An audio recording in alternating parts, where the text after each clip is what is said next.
Welcome back. You're watching True Scary Stories. Before we start, I need you to do one thing. Turn off the lights, because tonight's story isn't just scary, it's real. This is a true scary story. In this news story, a distress call marked 919 led rescuers off the trail, then the radio cut out. The emergency dispatch center in a quiet mountain county received a call that defied every law of modern physics today.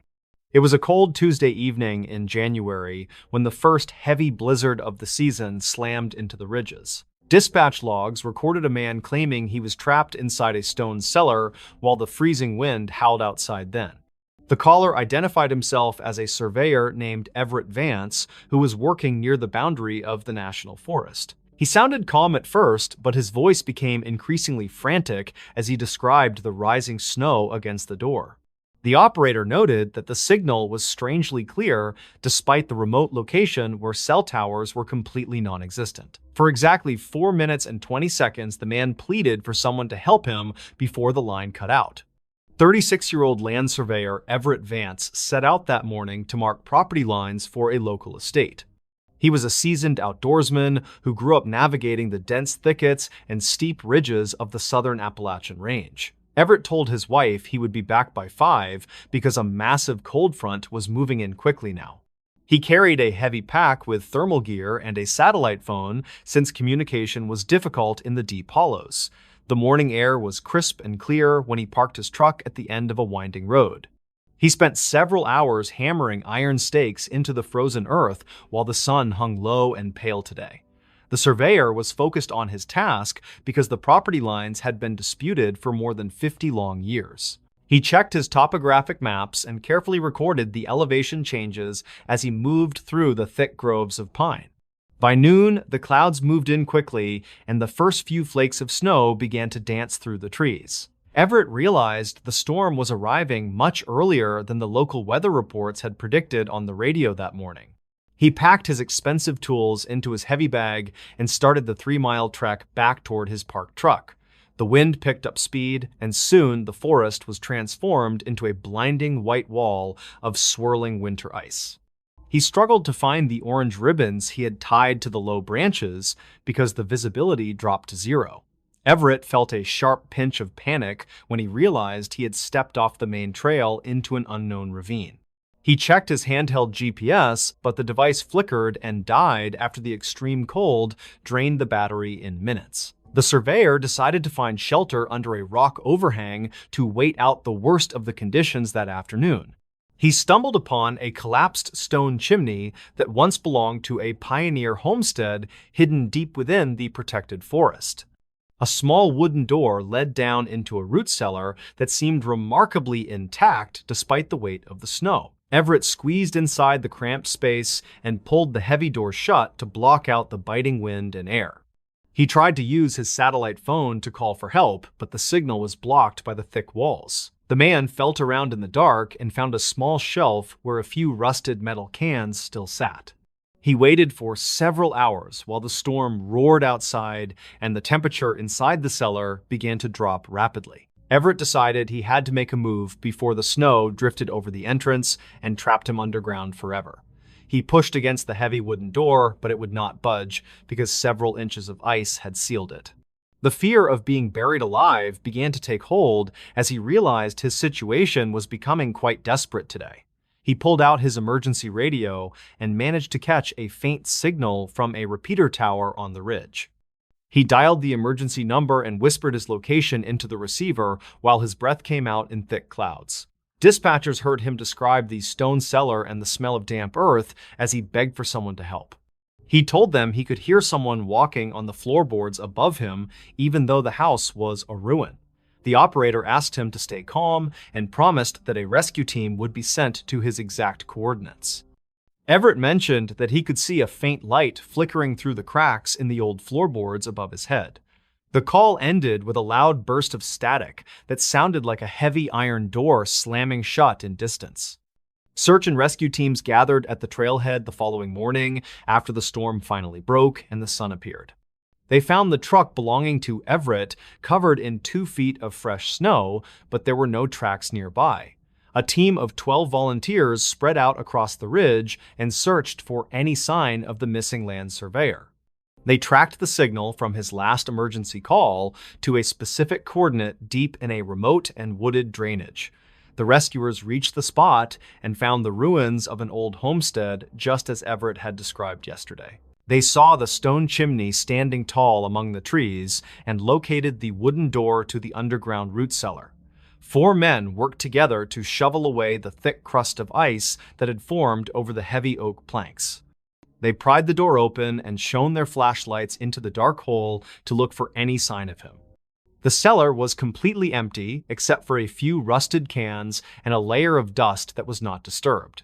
There were no footprints in the dirt floor and no signs that anyone had been inside the room for decades. The searchers were confused because the 919 call had been traced directly to this exact set of geographic coordinates. They checked the surrounding area for any other structures, but the homestead was the only building for several miles around. The dust on the shelves was thick and gray, and the metal cans were rusted through from years of moisture. One of the rescuers noticed a strange smell in the air that resembled burnt wood and old pipe tobacco smoke. They searched the forest for another 5 hours, but found no sign of the man or his heavy surveyor pack. The mystery deepened when the dispatch logs were reviewed, and the technicians noticed a strange anomaly in the audio file. A local historian named Silas Thorne joined the investigation after hearing about the strange disappearance on the evening news report.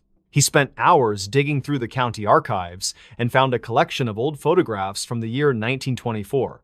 One image showed a young man named Elias Vance standing in front of the very same stone cellar they searched. Elias was a distant relative of Everett who had vanished in a blizzard exactly 100 years before this search. Family records indicated that Elias had been working as a timber cruiser when a sudden winter storm trapped him alone. The historical documents noted that Elias was never found despite an extensive search by the local community during that winter. Silas showed the rescue team a journal entry from a witness who claimed to hear shouting coming from the earth. The witness reported hearing a man calling for his wife from inside the root cellar long after the snow melted. Investigators compared the recording of the emergency call to the descriptions of Elias found in the old handwritten family letters. The voice on the tape sounded remarkably like the descriptions of a man who had been lost for a century. Forensic technicians analyzed the signal and discovered that the call did not actually originate from a modern satellite phone device. The frequency matched a type of radio equipment that had not been in regular use since the middle of 1940. Silas pointed out that Elias had a wife named Clara who had waited for him until the day she died. The 919 call recording featured a moment where the caller whispered the name Clara before the line went dead. This detail was never released to the public, but it sent a wave of fear through the entire local community. The coordinates of the call matched the exact spot where Elias was believed to have taken shelter during the storm. The audio experts discovered that the background noise in the call contained sounds of a working farm from the past. They could hear the distant lowing of cattle and the ringing of a blacksmith hammer on a heavy steel anvil. These sounds were impossible because the area had been a protected national forest with no farms for over 80 years. The signal itself seemed to be bouncing off an invisible layer in the atmosphere that only exists during solar flares. A solar flare had indeed occurred on the night Everett went missing, which added another layer to the mystery today. Technicians from the state university were called in to study the strange magnetic readings near the old stone chimney. They found that the magnetic field in the cellar was spinning in a way that defied the laws of nature. It was as if the room itself was a pocket of time that had become stuck in the past. The search for Everett Vance continued for another week until the spring thaw began to pull the snow away today. A group of hikers found his body resting quietly at the base of a tall cliff 5 miles away then. He was wrapped in his thermal gear, and his pack was still strapped tightly to his tired and frozen shoulders. His satellite phone was tucked away in a side pocket, and the battery was still showing a full charge today. Investigators checked the call logs on the phone, but there was no record of any call made to the center. The 919 call that the dispatchers answered had come from a source that could not be traced to him. His internal GPS showed that he had never even reached the homestead ruins during his long trek through the storm. He had fallen from the cliff hours before the call was ever received by the dispatch center in town. The state police held a press conference, but they had no answers for the grieving family of the lost surveyor. They could not explain how a call was made from a location he never visited while he was clearly dead. The mystery of the three-digit code 919 remained a topic of intense debate among the local residents. Some experts suggested it was a forgotten emergency code used by early timber companies during the Great Depression era today. Others believed it was a sequence of numbers that held a personal meaning to the Vance family for many generations. The cedar chest in the attic of the family home contained more clues that only deepened the strange mystery. Inside the chest was a map drawn by Elias Vance that showed the exact location of the stone root cellar. The map was marked with the numbers 919 in heavy black ink near the corner of the page. It appeared that both men were drawn to the same spot in the woods by a force they misunderstood today. The coordinates of the 919 call led the rescuers to a place where a man had died a century ago. Some people believe that the mountain has a way of folding time when the wind blows through the pines then. Everett had never made it to the cellar, but his ancestor may have finally found a way to reach out. The stone walls of the old homestead remain silent today as the forest slowly grows back over the history now. An iron key was later found in the pocket of Everett, which fit the lock of the old cellar. No one knows how he got the key or why he was carrying it on the day he disappeared. The mountain continues to guard its secrets while the snow falls softly over the ridges of the deep woods. It serves as a reminder that some messages take 100 years to reach the people who are finally listening. The local dispatcher who took the call was named Joyce Miller, and she had worked at the station for years. She told investigators that the voice on the other end of the line was filled with a strange ancient static. The man had asked for a woman named Clara, which was the name of the wife of Elias Vance then. Joyce felt a chill go down her spine as she listened to the recording of the call in the office. She noticed that the background noise included the sound of a wood stove crackling, even though the cellar had nothing. The logs showed the call was placed at the exact minute the storm reached its peak intensity over the ridge. Searchers returned to the stone cellar one last time to look for any hidden compartments or tunnels beneath the floor. They found nothing but the cold, damp earth and the heavy smell of mineral deposits that had formed over years. One volunteer found a small iron key buried under a pile of rotted leaves near the entrance of the cellar. The key matched a lock on an old cedar chest that had been passed down through the Vance family tree. Inside the chest was a letter written by Clara Vance expressing her hope that her husband would one day return. The letter was dated exactly 1 week after the blizzard of 1924 had devastated the small mountain town. Locals still talk about the night the radio waves crossed through time and brought a message from the deep snow. Some say the energy of the storm was enough to open a window between the past and the present day. Others believe that the bond of the family was so strong it could reach across a century of winter ice. The state police officially closed the case and cited accidental exposure as the cause of the tragic death of Everett. They could not explain how the emergency call was placed or why the coordinates led directly to the old ruins. The audio files of the 919 call were eventually moved to a secure archive where they remain locked away now. A few technicians who heard the full recording claim that a second voice can be heard whispering in the end. The second voice sounds like a woman welcoming a traveler home after a very long and cold journey through woods. The stone chimney still stands as a lonely monument to the secrets that the Appalachian Mountains keep hidden from world. Hikers are warned to stay on the marked trails and to keep their radios off during the heavy winter storms. The mountain does not always give back what it takes, and sometimes the past finds a way to call help. We are left to wonder how many other voices are waiting in the silence of the high mountain ridges today.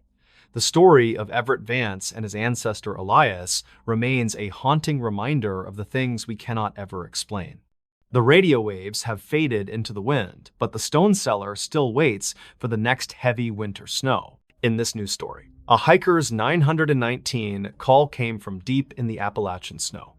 The emergency dispatch center in a quiet mountain county received a call that defied every law of modern physics.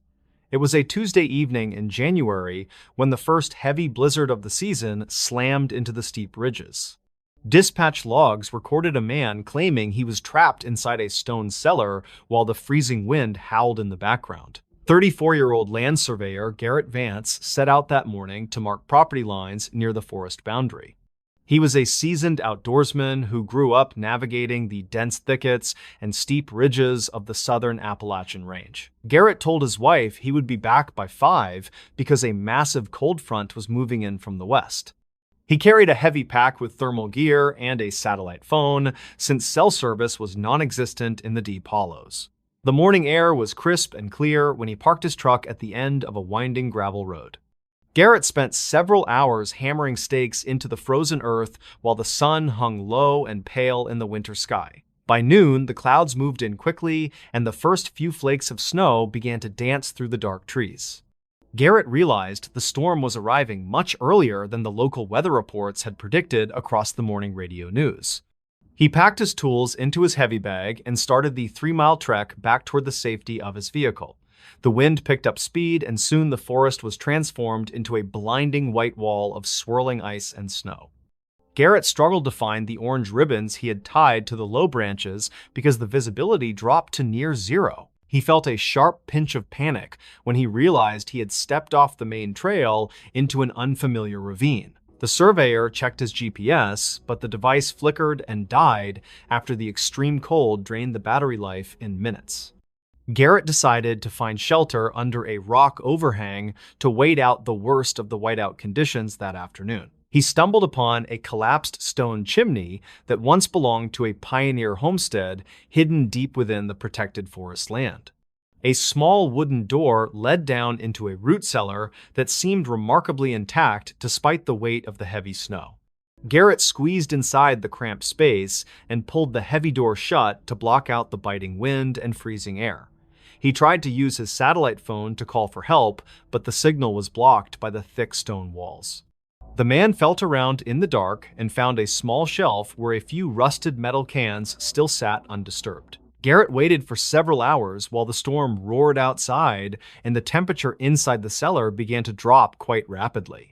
He decided he had to make a move before the snow drifted over the entrance and trapped him underground for good. Garrett pushed against the wooden door, but it would not budge because several inches of heavy ice had already sealed it.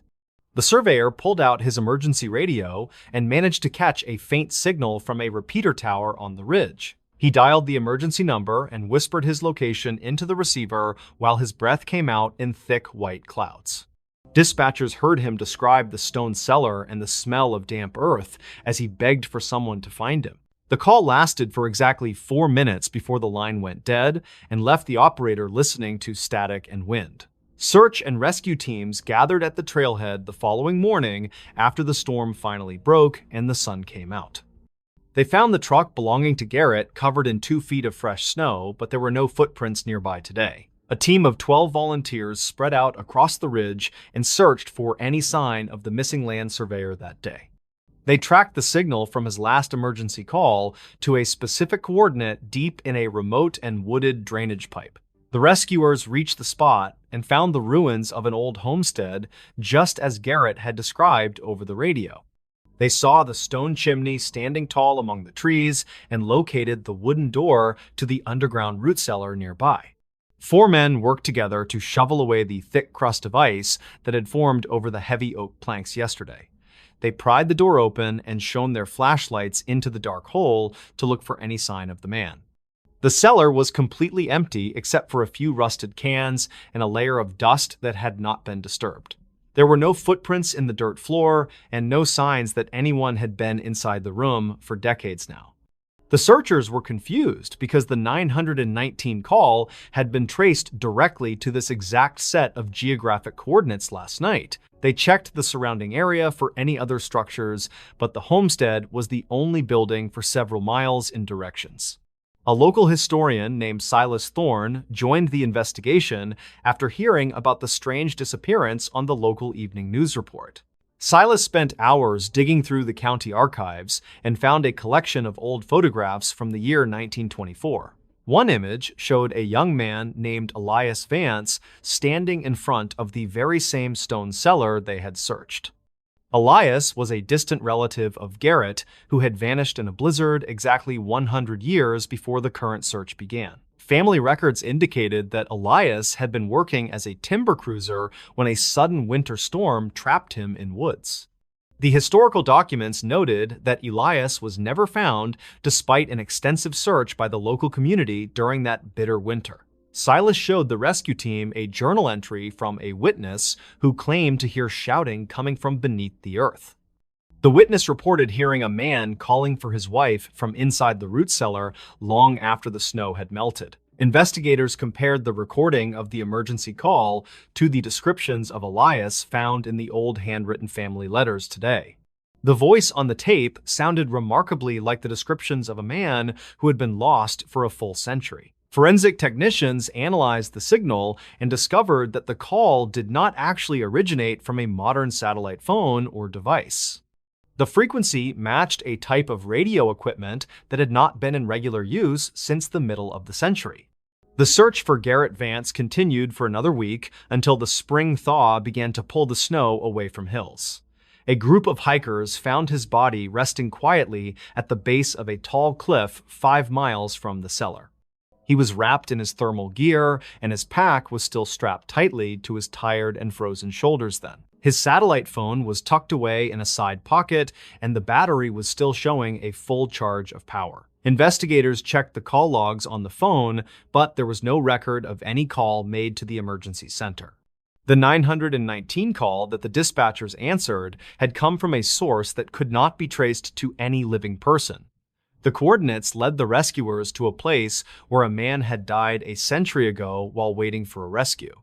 Some people believe that the mountain has a way of folding time when the wind blows hard through the frozen pines. Garrett had never made it to the cellar, but his ancestor may have finally found a way to reach out. The stone walls of the old homestead remain silent today as the forest slowly grows back over the forgotten mountain history. The emergency dispatcher who took the call was a woman named Joyce Miller, who had worked at the station for years. She told investigators that the voice on the other end of the line was filled with a strange and ancient static. The man had asked for a woman named Clara, which was the name of the wife of Elias back in 1924. Joyce felt a chill go down her spine as she listened to the recording of the call in the quiet office. She noticed that the background noise included the sound of a wood stove crackling even though the cellar had no heater. The logs showed the call was placed at the exact minute the storm reached its peak intensity over the mountain ridge. Searchers returned to the stone cellar one last time to look for any hidden compartments or tunnels beneath the old floor. They found nothing but the cold, damp earth and the heavy smell of mineral deposits that had formed over many years. One volunteer found a small iron key buried under a pile of rotted leaves near the entrance of the root cellar. The key matched a lock on an old cedar chest that had been passed down through the family of Garrett Vance. Inside the chest was a letter written by Clara Vance expressing her hope that her husband would one day return home. The letter was dated exactly 1 week after the blizzard of 1924 had devastated the small mountain community in January. Locals still talk about the night the radio waves crossed through time and brought a message from the deep mountain snow. Some say the energy of the storm was enough to open a window between the past and the present-day events. Others believe that the bond of the Vance family was so strong it could reach across a century of winter ice. The state police officially closed the case of Garrett Vance and cited accidental exposure as the cause of his tragic death. They could not explain how the emergency call was placed or why the coordinates led directly to the old homestead ruins. The audio files of the 919 call were eventually moved to a secure archive, where they remain locked away from public. A few technicians who heard the full recording claimed that a second voice can be heard whispering in the very end. The second voice sounds like a woman welcoming a traveler home after a very long and cold journey through the woods. The stone chimney still stands as a lonely monument to the secrets that the Appalachian Mountains keep hidden from the world. Hikers are warned to stay on the marked trails and to keep their radios off during the heavy winter snowstorms. The mountain does not always give back what it takes, and sometimes the past finds a way to call for help. In this new story, an Appalachian hiker's final audio recording repeats one number, 919. The deep ridges of the Appalachian mountain range are home to thousands of miles of dense forest and hidden limestone caverns. Many people enter these woods every year to seek adventure, but some of them never return to the civilized world. Harlan Gable was a 39-year-old wildlife biologist who specialized in the study of apex predators and their behavior. He was currently working on a project to track the movement of black bears during the colder and leaner winter months. The biologist spent most of his time alone in the wilderness with only his telemetry gear and a heavy pack. He had set up a base camp in a remote valley that was known for its rugged terrain and steep cliffs. The weather was turning cold as a front moved in from the north and brought the threat of freezing rain today. Harlan was checking his traps when he noticed a flash of metallic silver reflecting from a small and shallow forest creek. He stepped through the thick brush and found a professional-grade audio recorder that was partially submerged in the cold water. The device was encased in a protective weather housing, but it was covered in a thick layer of gray mountain mud. Harlan carefully wiped the screen and pressed the power button to see if the internal batteries still held a small charge. The screen flickered to life and showed that there was only one audio file stored on the large memory card inside. He plugged his headphones into the jack and listened to the recording, which lasted for exactly 9 minutes and 19 seconds. The sound was mostly the rushing of wind through the trees and the distant call of a solitary and lonely bird. Then he heard a man's voice whispering the numbers 919 over and over with a tone of extreme fear. The man sounded like he was hiding from something, and he was trying to keep his voice as quiet as possible. Harlan felt a chill run down his spine as he listened to the frantic and repetitive chanting of the mysterious hiker. The biologist decided to stop his bear research for the day and return to his camp to report the strange find. He used his satellite phone to call the local ranger station and spoke with a woman named Brenda Thorne who worked there. Brenda was the head dispatcher for the regional search and rescue team, and she had a reputation for being very thorough. She listened to Harlan's description of the recorder and asked him to stay at his camp until a team arrived. The dispatcher mentioned that a hiker named Bennett Ward had been reported missing in that exact area only 4 days ago. Bennett was a 31-year-old sound engineer who had traveled to the mountains to record the sounds of nature. His family had not heard from him since he set out on a solo trek toward the high and rocky ridges. The search party reached Harlan's camp by late evening, and they were led by a veteran woodsman named Elias Graves. Elias was a man who had spent over 40 years exploring every hidden corner and dark cave of the Appalachian Range. He took the audio recorder from Harlan and listened to the file while the other searchers set up their gear. The veteran ranger noted that the background noise in the recording contained a very strange and rhythmic thumping sound like metal. He suggested that the sound was coming from an old ventilation fan used in the deep and abandoned coal mines nearby. These mines had been closed for over 60 years, but many of the shafts were still open and very dangerous today. Elias believed that Bennett Ward might have fallen into one of the vertical shafts while he was exploring the ridge. The numbers 919 were still a mystery, but the ranger felt they might be a specific location or code.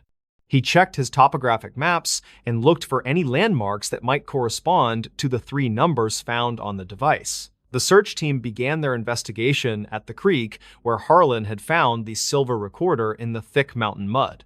They found a set of boot prints that were leading away from the water and toward a steep and rocky incline. The tracks were spaced far apart, which indicated that the man had been running in a state of great and sudden panic. They followed the prints for 2 miles until the trail ended abruptly at the entrance of a hidden and dark cave. This cave was not marked on any of the official maps used by the Forest Service or the local hiking clubs. Elias shone his powerful flashlight into the opening and saw a piece of equipment lying on the cold stone floor inside. It was a high-quality microphone mounted on a tripod, and it was pointed toward the back of the deep cavern.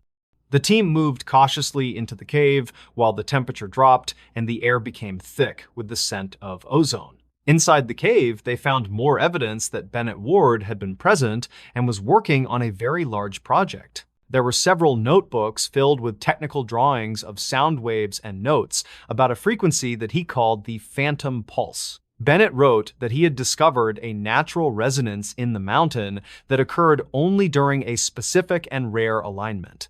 He claimed that the sound was so low that it could not be heard by the human ear, but animals felt it.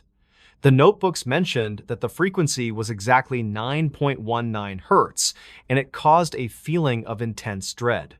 Harlan Gable realized that the bears he was tracking had been avoiding this specific ridge for the last several weeks. The animals were sensitive to the infrasound, and it was driving them away from their traditional winter dens and sleeping areas. The biologist felt the same low vibration in his own chest as they moved deeper into the dark and quiet. The searchers found a small room at the back of the cave that had been used as a temporary camp. Bennett's backpack was sitting in the corner, and his sleeping bag was spread out on a flat and smooth stone. There was no sign of the sound engineer, but the walls of the room were covered in more hand carvings. The numbers 919 were etched into the limestone in a frantic and disorganized pattern that covered every single wall. Elias found another recording device sitting on the stone table, and he pressed the play button to hear the final entry. This recording was much shorter, and it contained the sound of a heavy door being slammed shut and a loud scream. Then there was silence for several seconds before Bennett's voice came back on the line with a final and desperate message. He said that he had found the source of the 919, and it was not a natural sound. The man claimed that the mountain was acting as a giant speaker for something that was trapped deep within the earth. He whispered that the sound was actually a countdown, and it was reaching the final stage of its long and dark. The search team felt a sudden tremor in the ground, and the low hum became a deafening roar that shook stone. They scrambled to exit the cave as rocks began to fall from the ceiling and the air filled with dust. Elias and Harlan made it out just as the entrance collapsed under the weight of a massive and sudden rock slide. They stood in the cold mountain air and watched as the entire ridge seemed to settle into a new and permanent. The radio beacon that Harlan had heard earlier was now gone, and the silence of the woods returned to normal. They searched the debris for any sign of Bennett Ward, but they found nothing but broken stone and gray mountain mud. The investigation into the disappearance of the sound engineer continued for several months, but no body was ever recovered from site. The Forest Service officially closed the area to hikers and researchers due to the instability of the rocky and steep terrain. Harlan Gable returned to his bear study, but he could never shake the feeling that something was still watching him. He often thought about the recording and the terrified voice of a man who had heard the voice of mountain. The biologist decided to analyze the audio files using a specialized computer program at the local university laboratory and office. He discovered that the numbers 919 were not just a frequency, but a set of geographical and map coordinates. When he plotted the numbers on a grid, they formed a perfect circle around the ridge where the cave once stood. The center of the circle was a location that did not exist on any known map of the Appalachian Range. Local legends spoke of a hidden valley that appeared only once every 100 years when the moon was in position. The old-timers in the town of Pine Creek claimed that the mountain had a heart that beat in rhythm. Harlan realized that Bennett Ward had found the entrance to this place, and he had been pulled inside by force. The numbers were a warning to anyone who was listening to stay away from the high ridge and the cave. The story of the final audio recording became a cautionary tale for the hikers who visited the remote and wild area. We are reminded that the earth has its own language, and sometimes we are not meant to understand the words. The final recording of Bennett Ward is kept in a secure vault, and it is never played for the general public. People say that if you listen closely to the wind on a cold night, you can still hear the voice. The mountain remains a place of deep mystery, where the past and the present often collide in the most strange ways. We must respect the boundaries of the wilderness and the secrets that are buried beneath the stone and the trees. Harlan Gable eventually moved away from the Appalachians and took a job at a coastal research station in the South. He never spoke about the 919 again, but he always kept a small piece of limestone in his desk. The stone was a reminder of the day he heard the heartbeat of the mountain and the voice of a man. We are all just visitors in a world that is much older and more complex than we can ever know. The silence of the forest is not always empty, but it is often filled with the echoes of the lost. The story of the hiker is a testament to the power of the unknown and the strength of the earth. The state police report on the incident mentioned that several other hikers had reported hearing a strange hum in the woods. None of them had found the cave or the recordings, but they all felt a sense of unease and dread. The case of Bennett Ward remains one of the most famous unsolved mysteries in the history of the Forest Service.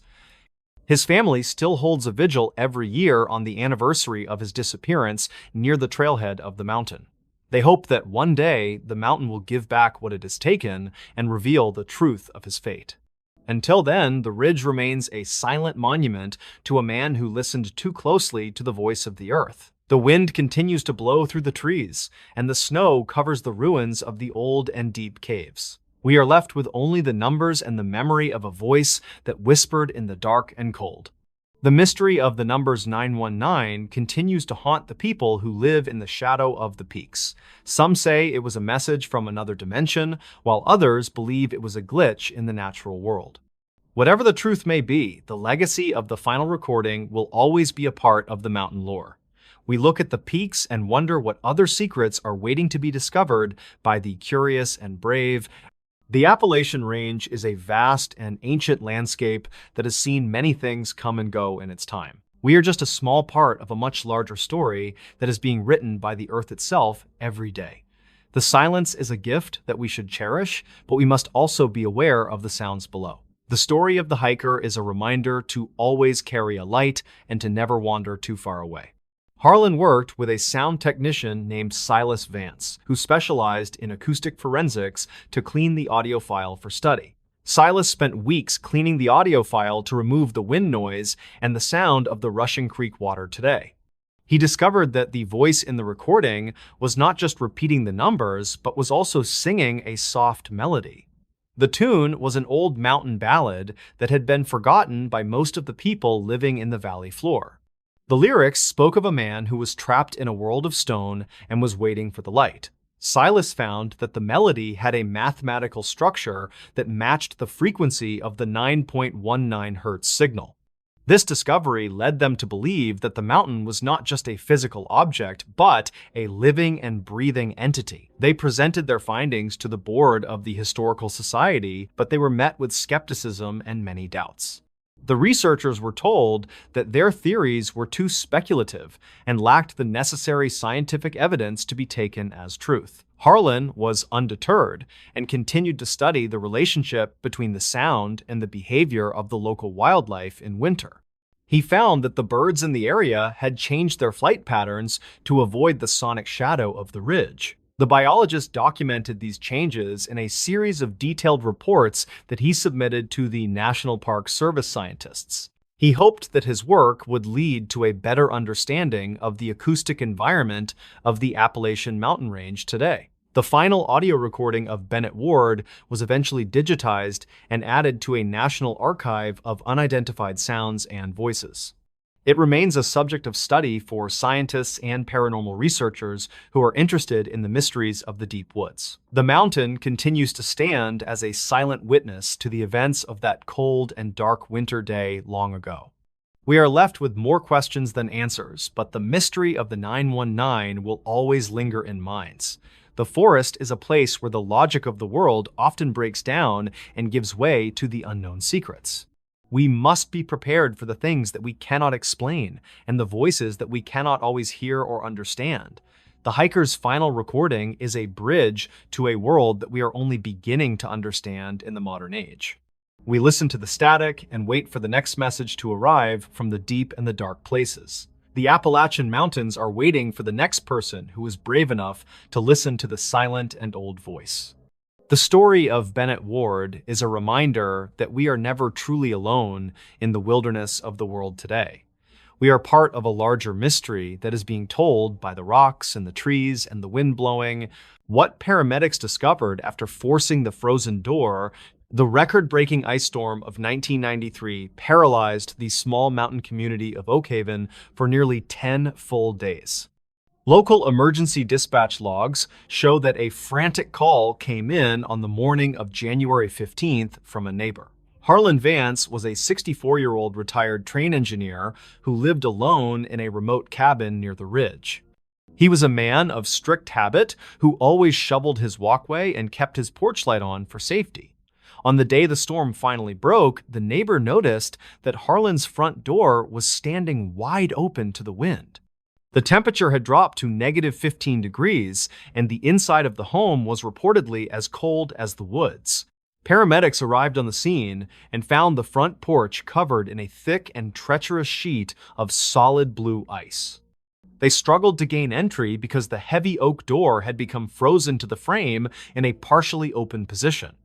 The lead paramedic was a man named Silas Thorne, who had worked in the Mountain District for over 15 years total. He used a heavy metal pry bar to force the door open while his partner cleared the snow from the threshold. When they finally stepped inside, they were met with a sight that made them stop and check their own oxygen levels. The entire living room was filled with hundreds of intricate ice sculptures that looked like people frozen in various active poses. There were figures sitting at the wooden table and others standing near the fireplace as if they were warming their hands. Silas noted that the sculptures were incredibly detailed and showed individual facial expressions and even the texture of woven winter clothing. He called out for Harlan, but the only response was the sound of the wind whistling through the broken window panes. The paramedics moved toward the back of the cabin while their heavy boots crunched on the frost-covered hardwood floors. They reached the master bedroom and found Harlan Vance sitting on the edge of his bed with a peaceful look. His skin was pale and cold to the touch, but he did not show the typical signs of advanced stage hypothermia. Silas checked for a pulse and was surprised to find that Harlan's heart was still beating at a very slow rate. The room was freezing, but Harlan was only wearing a light cotton shirt and a pair of old denim work pants. He appeared to be in a deep trance, and his eyes were fixed on a small silver object on the frit. Silas picked up the object and realized it was a handheld voice recorder that was still currently in the mode. He pressed the stop button and then hit the play function to hear what Harlan had been listening to earlier. The recording began with a high-pitched humming sound that seemed to vibrate the very walls of the small cabin. A voice on the tape that sounded exactly like Harlan began to describe the guests who were arriving for dinner party. He spoke to the empty room and introduced each of the ice sculptures as if they were his oldest living friends. Harlan explained to the recorder that the cold was not an enemy, but a bridge to a place without any. He said that the sculptures were not made of water, but were actually the memories of the people he lost. The audio captured the sound of several different voices laughing and talking in the background of the quiet and empty. Silas looked around the room and felt a chill that had nothing to do with the winter weather outside the 20 Seft. He noticed that the ice figures in the living room were slowly beginning to melt as the sun came. The water from the melting sculptures did not soak into the floor, but seemed to vanish into the dry. The paramedics loaded Harlan onto a stretcher and began the difficult trek back down the icy mountain path to the foray.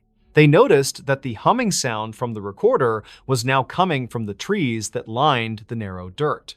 Silas kept the device in his pocket and felt the vibrations spreading through his own chest as they walked along. He looked back at the cabin and saw a figure standing in the doorway that looked like a young. The figure was waving goodbye and holding a small silver object that matched the one found in the bedroom. By the time they reached the ambulance, the humming had stopped and the sun was shining brightly on the. Harlan Vance regained consciousness at the county hospital 2 days later, but he had no memory of the ice. He asked the nurses if his guests had enjoyed the meal and if the music was to their liking. Hospital records show that Harlan's body temperature had been recorded at 62 degrees when he first arrived in the Rest. This was a level that should have been fatal for any human being, according to modern medical science, and the doctors could not explain how he had survived for days in the sub-zero temperatures without any form of contrast. They also found that his fingerprints had been smoothed over as if they had been polished by a heavy. Silas Thorne visited Harlan in the recovery ward to return the voice recorder and to ask about the ice. Harlan took the device and smiled before telling Silas that some doors are meant to be opened by the Ford. He claimed that the sculptures were still there and were just waiting for the next deep freeze to return. The local authorities investigated the cabin but found no evidence of any foul play or any other people involved. The ice sculptures had completely vanished by the time the sheriff reached the property on the afternoon of the quote. There were no water stains on the floorboards, and the furniture was dry and free of any winter. The only thing they found was a set of footprints in the frost that led into a solid. The footprints were small and appeared to belong to a child who was not wearing any shoes or. Silas Thorne resigned from his position as a paramedic 3 months after the events at the Ridge Cabin. He moved to a warmer climate and told his friends that he could no longer stand the sound.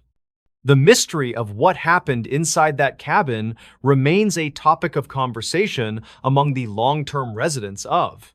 Some believe that the storm created a rift in time that allowed Harlan to see into his own. Others think that the isolation and the extreme cold caused a shared hallucination between the two responding medical. However, the recording on the silver device was analyzed by a professional audio engineer in the nearby city. He found that the background voices were not human, but were constructed from the frequencies of the howling mountain. The humming was found to match the resonant frequency of the granite bedrock that sits beneath the entire valley. This evidence suggests that the cabin was located on a unique spot where the earth itself can store. Harlan Vance lived for another 10 years in a quiet assisted living facility near the coast of the. He never spoke of the ice again, but he always kept his room at a very cold 30. He passed away during a minor winter storm in 2003 while listening to his old silver. The cabin on the ridge was eventually torn down in 2010 to make way for a new. Workers reported that the ground beneath the foundation was still frozen solid even in the middle of a hot. They found a collection of small silver objects buried in the dirt that looked like ancient coins. Or these items were taken to a local university, but they vanished from the lab before they could be. The story of the frozen door is a reminder that the world holds secrets that we cannot always. We see what we want to see, but the cold has a way of showing us the true. Paramedics are trained to save lives, but that day they found a life that didn't need any saving. Silas Thorne still dreams of the ice people and the way they looked at him in the quiet. The silence of the mountains is a heavy thing that can change a person if they stay too. Most people stay in the town and avoid the high ridges when the clouds begin to turn a. They know that the wind carries more than just snow and that some voices should never be followed.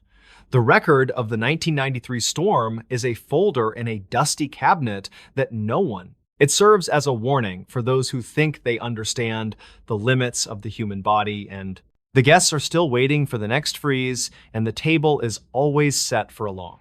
We are just the listeners to a story that started long before we were born in the cold. The door is closed for now, but the ice is always thin, and the mountain is always. The final report from the county coroner was issued in 2004, and it mentioned the slow. He stated that the slow heart rate of Harlan Vance was a physiological anomaly that challenged every known medical. This conclusion was officially filed away, and the case was listed as an unexplained survival event in the crate. The neighbor who called the police eventually moved away because he could still hear the laughing on the. He said that the porch light would turn on by itself every night, even after the power was. These details were never included in the official news reports because they were deemed too strange for the. We are left with the facts of the case and the memories of the men who were. The truth is often buried under the snow and is only revealed when the door is finally.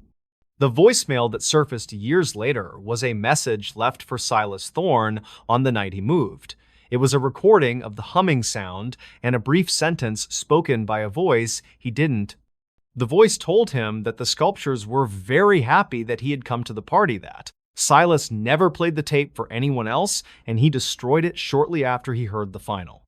He spent his remaining years in the desert, where the sun is always hot and the ground is. He knew that the cold was waiting for him, and he wanted to stay in the light.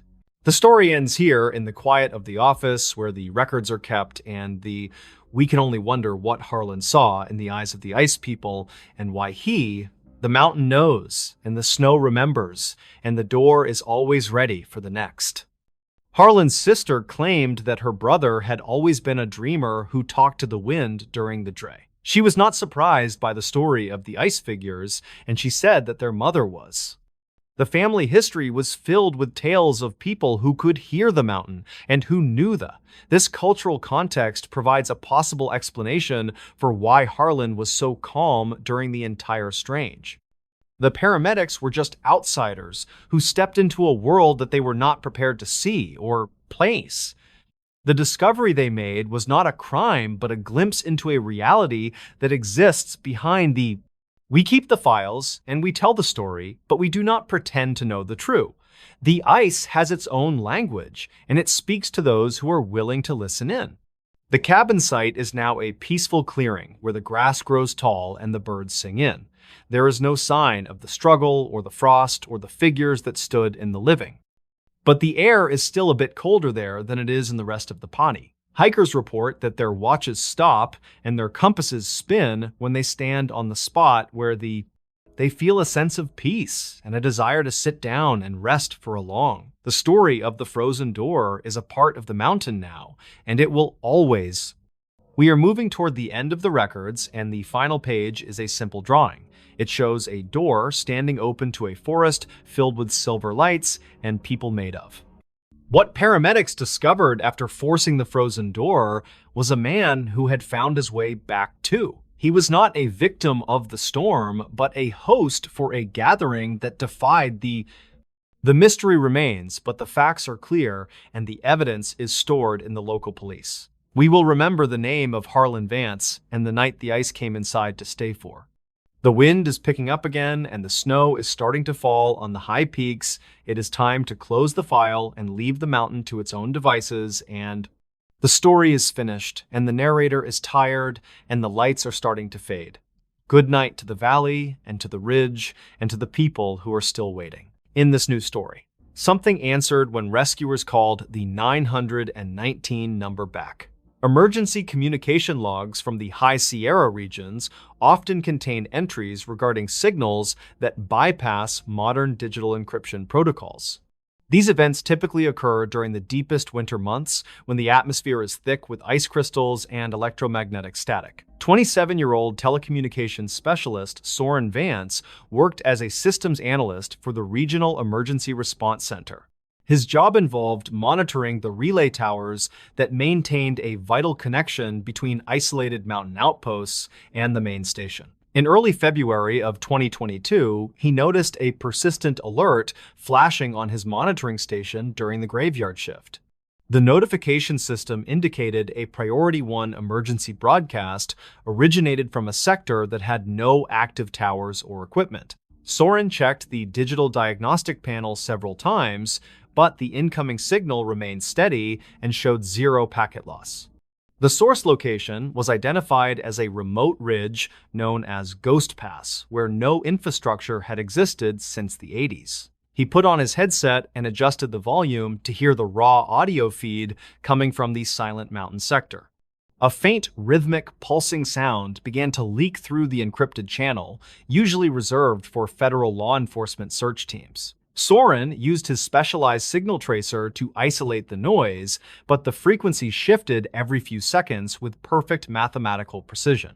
It was a synthesized digital voice that repeated the numbers 919 over and over in a flat, hollow tone. He checked the active deployment map because there were no authorized teams working in that specific area on that night. The voice did not sound like any dispatcher or field agent he had ever encountered during his 3 years of service.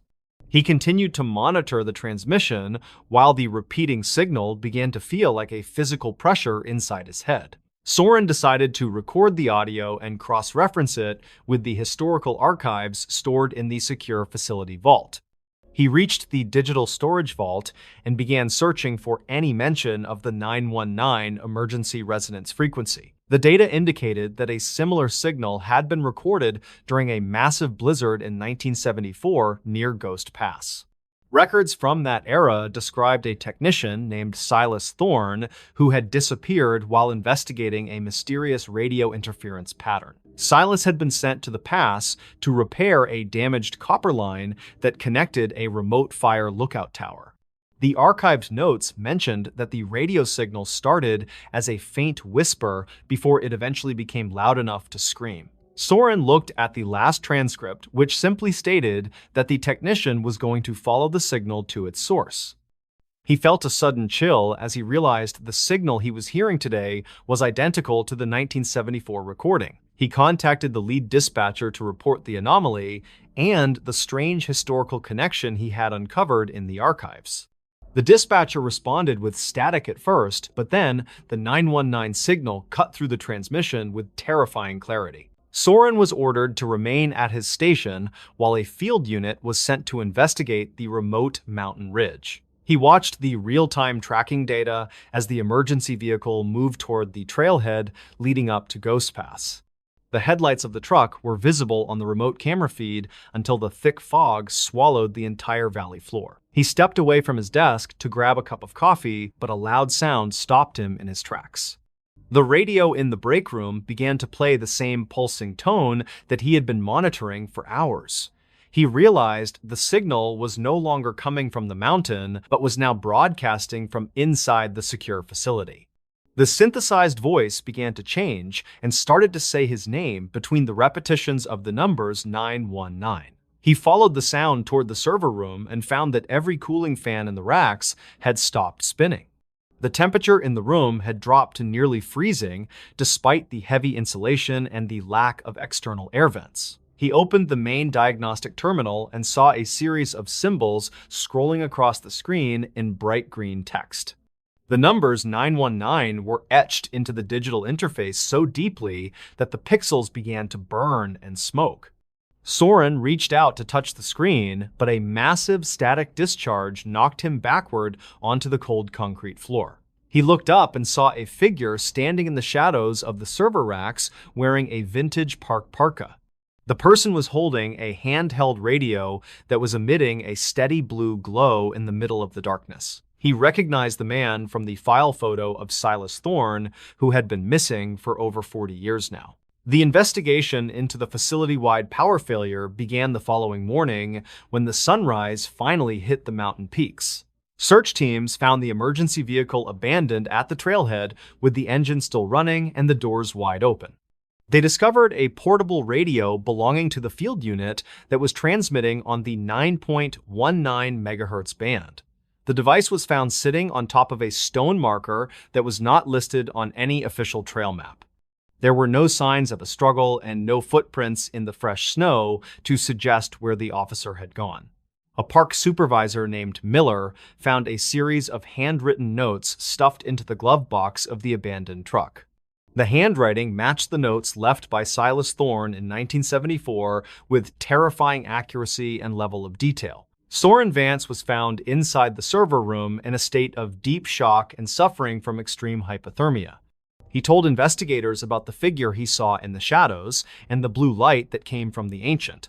Forensic experts examined the server logs and found that a signal had originated from deep inside the solid granite walls.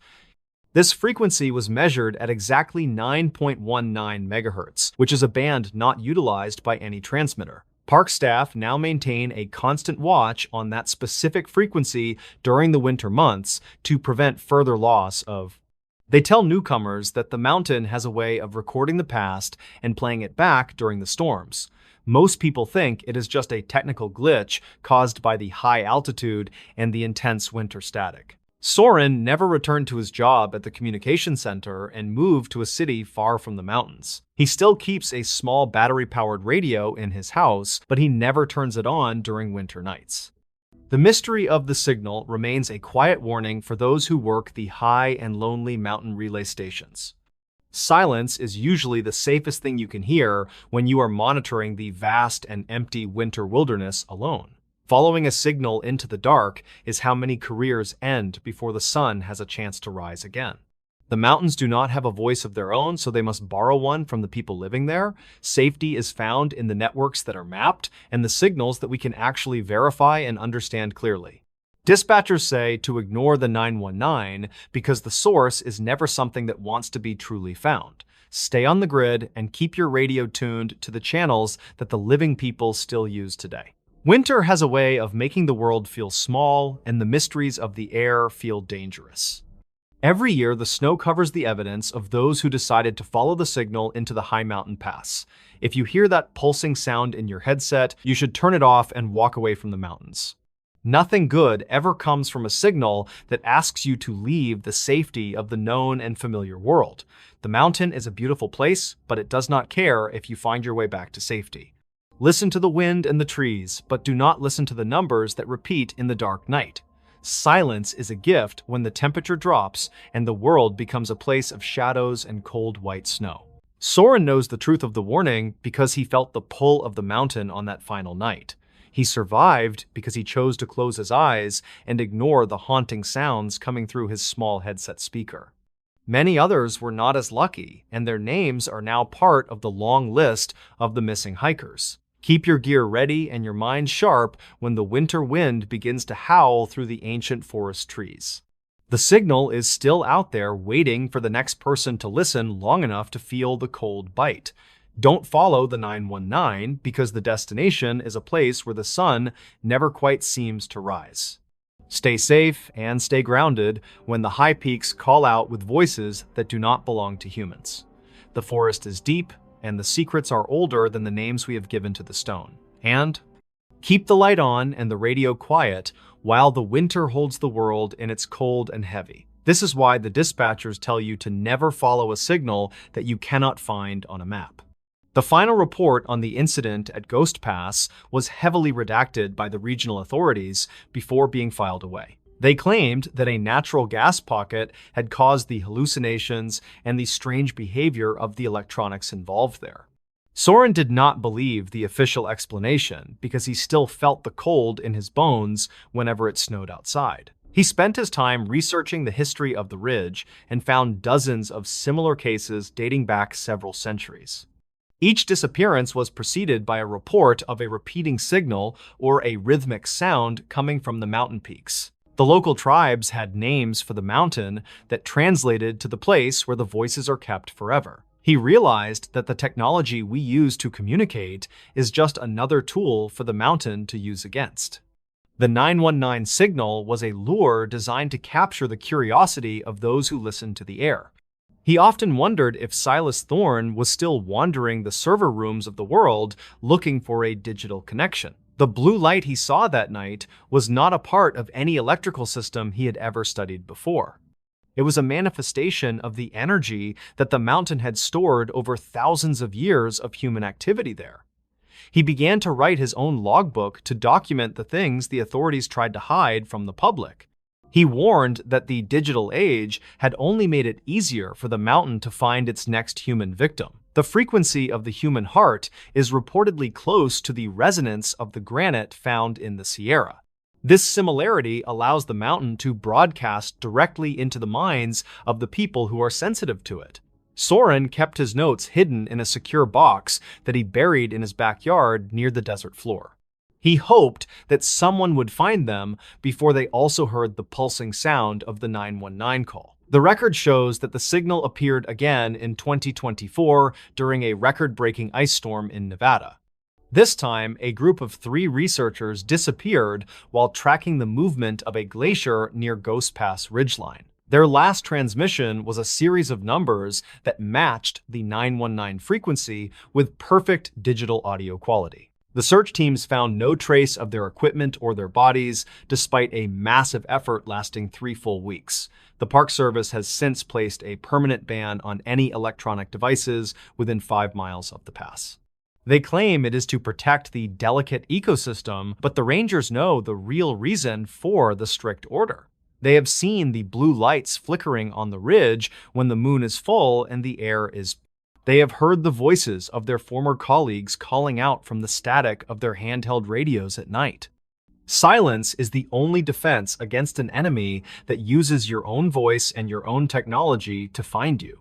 The mountain is patient, and it will wait for the next generation of technicians to forget the old winter stories. It will wait for the next winter when the air is still and the signals can travel without any interference. Soren Vance lived the rest of his life in the desert, where the ground was sand and the sun.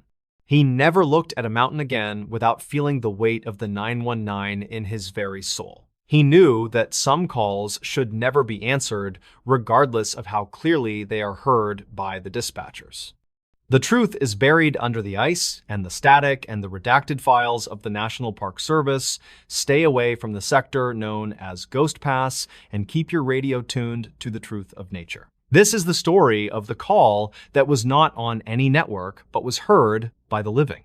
In this news story, they followed the 919 beacon through the snow. The trail suddenly ended. The deep winter silence of the Appalachian Range is often broken by a strange radio phenomenon that locals call the 919. Search and rescue teams have documented this specific electronic frequency appearing during the heaviest blizzards of the last 40 long years. Garrison Thorne was a 44-year-old veteran of the Mountain Safety Division with over 20 years of field experience. He was responsible for coordinating emergency responses during the most dangerous months of the winter season in the high ridges. The morning of January 14th in 2024 began with a light dusting of snow across the valley floor. Garrison arrived at the remote ranger station and checked the equipment logs to ensure the mountain repeaters were functioning correctly. He planned to spend the afternoon reviewing the safety protocols for the upcoming weekend, which promised a very severe storm. The radio on his desk crackled with a sudden burst of high-frequency static that sounded like a ticking clock. He adjusted the dial and heard a faint electronic beacon repeating the numbers 919 over and over again. This signal was coming from a remote section of the forest known as the Black Rock Drainage, where nobody lived. Garrison checked the satellite map and realized there were no registered hikers or researchers in that specific and dangerous area. He contacted the dispatch center to see if any other stations were picking up the strange and persistent beacon today. The operator confirmed that the 919 signal was being broadcast from a location 3 miles off the main. Garrison decided to investigate the source of the transmission before the weather conditions turned into a full and violent blizzard. He packed his thermal gear and a handheld tracker to follow the signal into the dense and dark pine groves. The wind picked up speed as he reached the trailhead, and the sky turned a dark and heavy shade today. He followed the pulsing green light on his tracking device while the snow began to fall in thick white sheets. The signal grew stronger with every step he took toward the deep ravine that sat at the base ridge. The tracker indicated that the source of the beacon was moving slowly toward the edge of a high granite cliff. Garrison struggled through the deep drifts of snow while the cold air began to bite at his exposed red skin. He shouted into the wind, but his voice was swallowed by the roar of the mountain storm as it arrived. The specialist noticed that the signal was not a modern digital pulse, but an old-fashioned analog wave from past. He checked his coordinates and realized he was standing on a path that had been closed since 1950 now. The trail had been abandoned after a series of strange disappearances that were never fully explained by the local police. He saw a set of footprints in the fresh snow that looked like they belonged to a man wearing boots. The tracks were leading directly toward the cliff edge, where the signal was strongest and most clear in his ears. Garrison felt a surge of adrenaline as he realized he was close to finding the person who was broadcasting signal. He stopped to catch his breath and pulled out a folder of historical documents that he kept in his pack. The records mentioned a radio operator named Silas Vance who had vanished in this exact spot during a blizzard once. Silas had been a fire lookout in 1924 when a massive lightning strike destroyed his high wooden tower. The archives noted that his last transmission was a distress call that featured the numbers 919 several times. Garrison compared the historical frequency to the one he was currently tracking through the white and blinding winter storm. The numbers matched perfectly, and the rhythmic ticking sound was identical to the reports from 100 years ago today. He looked at the footprints again and realized they were not sinking into the snow like normal human tracks should. They seemed to hover on the surface as if the person making them had no weight or physical body today. The searcher felt a cold chill that had nothing to do with the freezing temperature of the high mountain air. The dispatch center reported that the signal had a unique modulation consistent with equipment used in the early 1920s.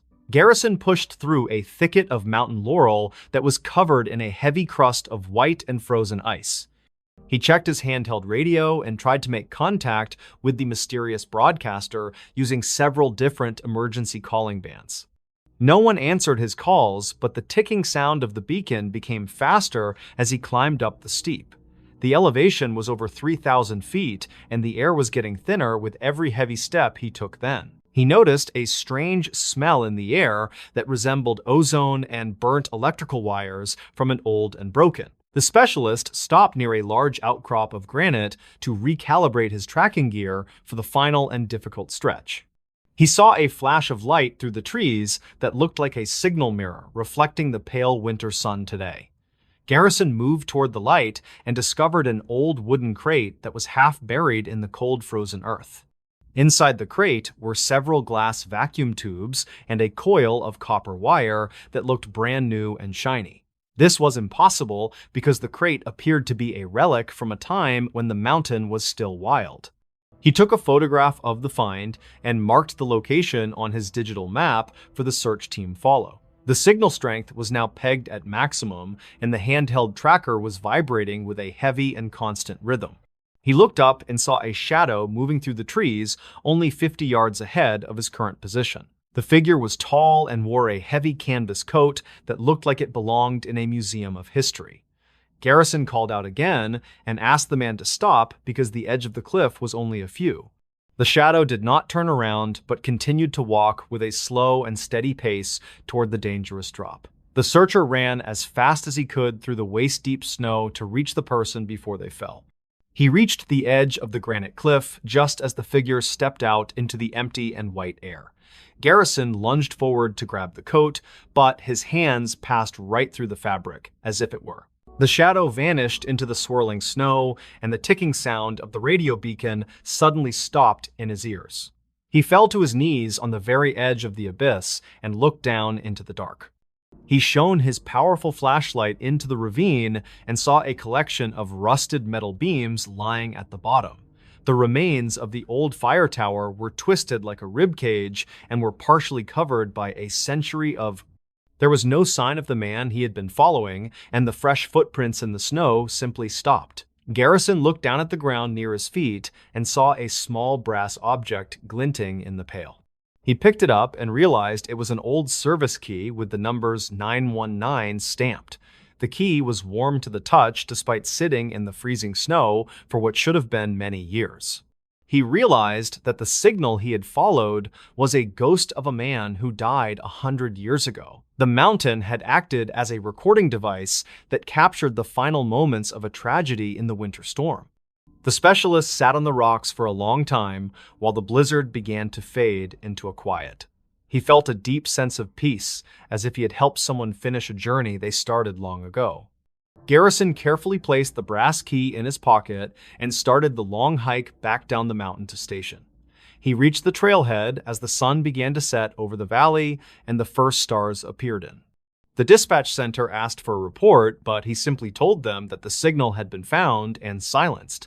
He never mentioned the shadow or the tracks that hovered on the surface of the fresh and white winter. The news of the 919 beacon spread through the small town, and people began to talk about Silas. The historian confirmed that the brass key was an exact match for the lock on the old fire lookout.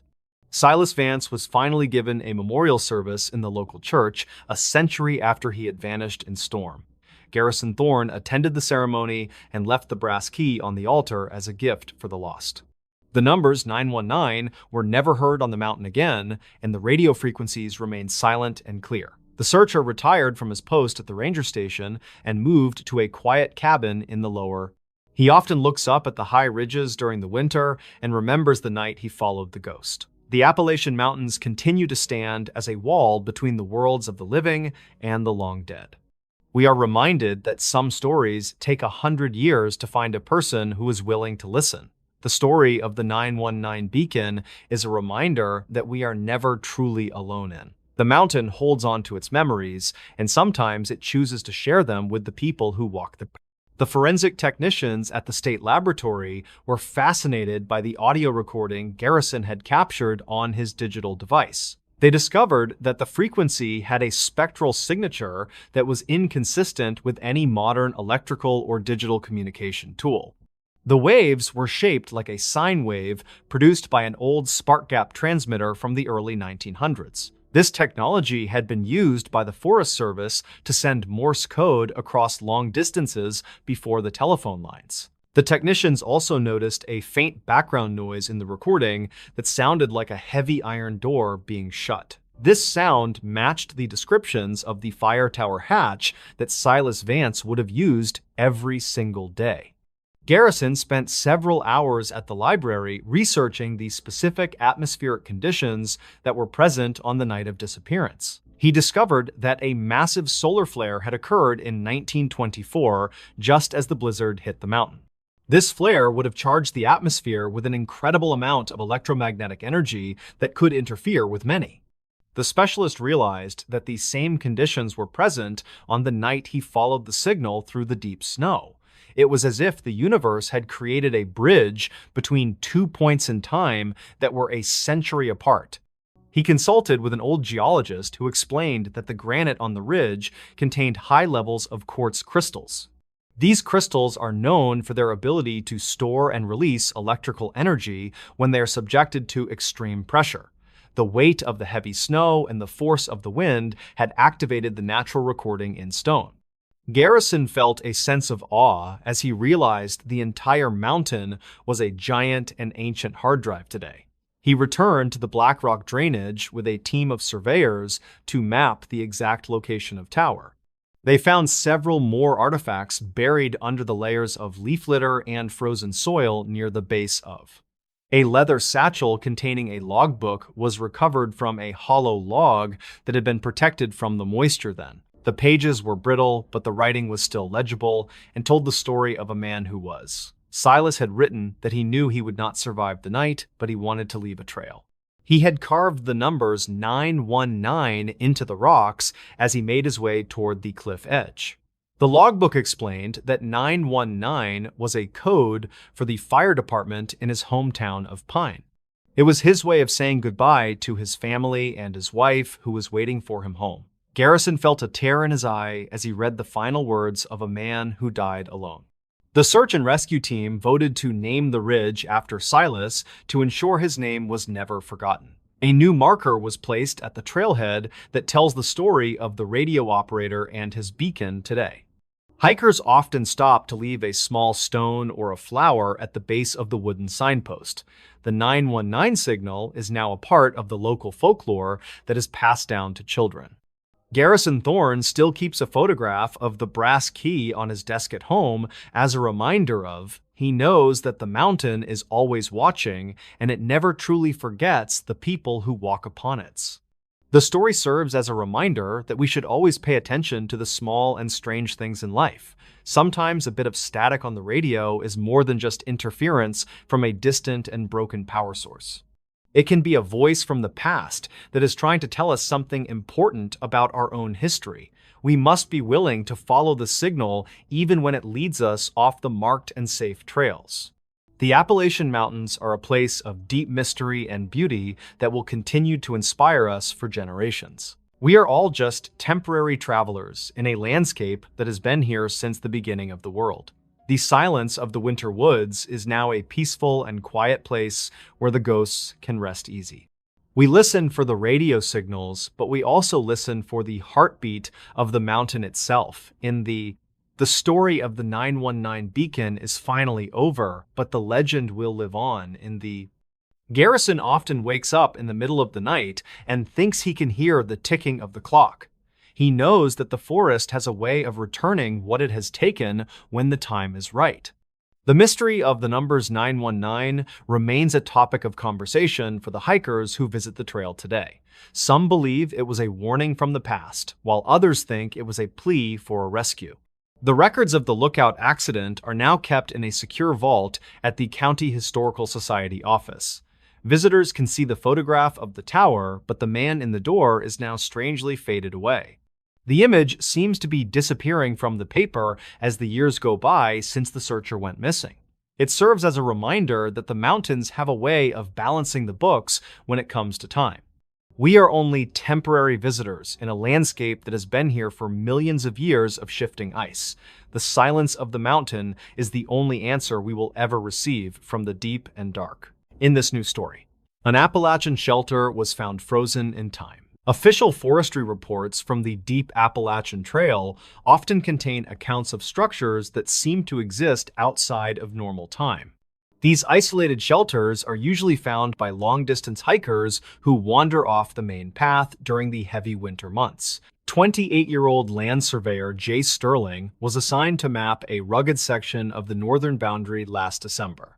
His primary objective for the week was to locate a historic stone shelter that had been missing from official survey maps. The weather was unusually harsh for early winter, and a thick layer of frost covered the ancient oak and hemlock trees. Jace carried a heavy pack filled with high-precision GPS equipment and thermal layers to protect him from the biting wind. He began his hike at daybreak while the sun was still a pale yellow orb hanging low in the cold sky. The trail was difficult to follow because a recent ice storm had brought down several large branches across the snowy path. He reached a high plateau by noon and noticed that his digital equipment began to behave in a very strange manner. The GPS screen flickered with a rhythmic, pulsing light that seemed to sync with the sound of the howling mountain wind. Jace checked the battery connections several times, but the device continued to display a series of random and nonsensical coordinates.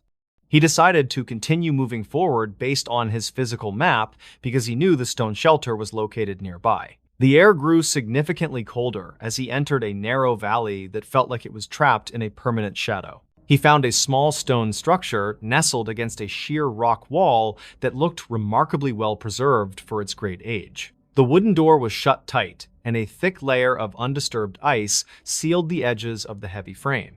He used his ice axe to clear the obstruction and stepped into a room that felt like a living tomb. The interior of the shelter was filled with gear that belonged to a much earlier era of wilderness exploration and hiking. He saw canvas rucksacks and heavy wool blankets neatly folded on the stone bunks as if someone was coming back. Jace turned on his headlamp and saw that the number 919 was carved into every single surface in sight. The numbers were etched into the wooden beams and scratched into the stone walls with a desperate and repetitive mechanical force. He found a small leather journal resting on a wooden table that was covered in a fine layer of white dust. The handwriting inside was frantic and described a phenomenon where the sun stopped moving across the cold and winter mountain sky. The writer was a geologist named Silas Vance, who had been reported missing during a survey in 1974. He wrote that the number 919 was the only thing that kept his mind grounded in reality there. Jace felt a sudden wave of vertigo as he realized that the air inside the shelter was not cold at all. He checked his thermal thermometer and saw that the temperature was exactly 72 degrees, despite the freezing world outside the door. He tried to radio his base station for instructions, but the only response was a flat and synthesized digital voice signal. The voice repeated the numbers 919 over and over in a tone that sounded like it was coming from. He stepped back toward the door, but found that the heavy wooden slab would no longer move even an inch today. The frost on the windows began to form patterns that looked like the same three numbers repeating in a crystalline loop. Jace realized that the shelter was acting like a biological battery that was storing the energy of the people trapped. He looked at his own watch and saw that the hands were spinning backward at a very high rate of speed. The investigation into the surveyor's location began 3 days later when Jace failed to check in with the regional mapping office. Search teams used thermal drones to scan the valley, but they found no heat signatures in the entire restricted mountain sector. A veteran ranger named Miller finally located the stone shelter, but found that it was completely empty of any modern gear. He discovered Jace's GPS unit sitting on the wooden table, but the screen was permanently burned with the numbers 919. Forensic experts later examined the device and found that the internal clock had recorded over 40 years of active data. This was impossible because Jace had only been missing for 72 hours, according to the official Park Service time logs. The data suggested that the device had been sitting in that room since 1974 without ever losing power. Investigators found a series of photographs on the digital memory card that showed Jace standing next to Silas Vance today. The payoff for the investigators came when they cross-referenced the numbers 919 with the local Geological Survey archives. They discovered that the shelter was built directly on top of a rare deposit of quartz that possessed unique electromagnetic properties. This mineral deposit created a natural resonance frequency that could potentially trap sound and light in a permanent, localized loop. The number 919 represented the specific megahertz frequency that triggered the temporal anomaly during the peak of winter storms. Witnesses from a nearby village reported seeing a blue light hovering over the valley at exactly 9:19 every single evening. The search teams eventually recovered a set of heavy wool blankets that were still warm to the touch in 19. They never found Jace Sterling or Silas Vance, despite an extensive search that lasted for nearly 6 full and exhausting weeks. The Park Service has since removed the shelter from all public maps and placed a permanent fence around the valley. Rangers now warn young surveyors to never enter an old structure that is not clearly marked on their modern digital maps. They say the mountain has a way of inviting you to stay if you listen to the repeating signals for two. Silence is the only safe thing to hear when you are standing alone in the deep and frozen Appalachian mountain woods. Following a strange number or a pulsing light is how many stories end before they even have a chance to. The stone shelter remains a hidden secret for those who know where to look among the ancient and the cold trees. Safety is found in staying on the path and ignoring the voices that call from the shadows of the past. Every year, the snow covers the tracks of those who decided to investigate the mystery of the 919. If you find a door that is frozen in time, you should turn around and walk back toward the light. Nothing good ever comes from a place that wants to keep you as a part of its own repetitive history. The mountain is a beautiful place, but it does not care if you ever find your way back to safety. Listen to the wind and the trees, but do not listen to the numbers that repeat in the dark night. Silence is a gift when the temperature drops and the world becomes a place of shadows and cold white peaks. Jace's family still receives mysterious static on their home phone every year on the anniversary of his tragic mountain disappearance. They say the static sounds like a rhythmic pulsing that matches the heartbeat of someone who is running for their life. The truth of the 919 remains buried under the ice and the stone of the high Appalachian Ridge. Stay grounded and stay on the trail that leads back to the world of the living and the warm fire. The story of the frozen shelter is a reminder that some parts of the wilderness are better left completely alone. We think we can map every inch of the world with our satellites and our high-precision digital GPS units. The mountain knows better, and it uses our own curiosity to lure us into the places where time has stopped moving. Every winter, the signal returns, and the numbers are written again by hands that no longer have a physical form. Stay safe and keep your radio quiet when the wind begins to howl through the ancient and the dark forest. The mystery is still out there waiting for the next person to find the shelter and the number 911. Don't be the one who becomes a ghost in the machine of the mountain and the cold and the dark. The Cascades and the Appalachians both hold secrets that are much older than the names we have given to them. Keep the light on and the door locked when the winter storms roll in from the north and the east. Silence is the only answer that the mountain will give you if you go looking for the truth of Silas. The legacy of the 919 is a trail of missing people and equipment that should not exist today. The forest is deep, and the secrets are kept by the stones that never forget a face or a name. This is why the rangers tell you to never follow a signal that you cannot find on a real map. Stay on the trail and keep your mind sharp when the cold begins to seep into your very tired bones. The journey ends for those who stop to count the numbers that are written on the walls of the process, believe in the warnings, and stay away from the valleys where the sun never seems to reach the ground below. This is the truth of the Appalachian shelter that was found frozen in time with the numbers written everywhere. In this new story, footprints led off the Appalachian Trail toward a 919 marker. None came back. The rolling peaks of the southern Appalachian Range have watched over the land for hundreds of millions of long years. Most people who visit the trail find peace and beauty among the dense forests and the cold mountain stream water. However, some visitors discover that the wilderness holds a dark and heavy energy that refuses to let them go today. Silas Thorne was a 42-year-old search and rescue leader who had seen every inch of these woods. He spent his career tracking lost tourists and documenting the unusual geological shifts that occurred in the deep, dark valleys. Silas lived in a small wooden cabin near the edge of the national park where he kept his hiking gear. The ranger was a man of very few words who preferred the quiet company of trees over constant city noise. According to archived dispatch logs, the phone rang at the remote station during a cold morning in late October 2020. Reportedly, a young woman named Kaylee Vance told the dispatcher that her brother Beckett had failed to return from hiking. Beckett Vance was a 27-year-old photographer who was obsessed with capturing the unique light of the peaks. He had planned to hike a remote section of the trail that was known for its steep cliffs and caves. Kaylee told the rangers that her brother always stayed on the path and never took unnecessary risks with his life.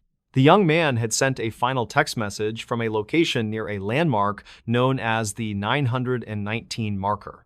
Silas gathered his supplies and prepared to lead a small team into the rugged terrain to find the missing man. The team reached the trailhead just as a light rain began to fall and turn the ground into thick mud.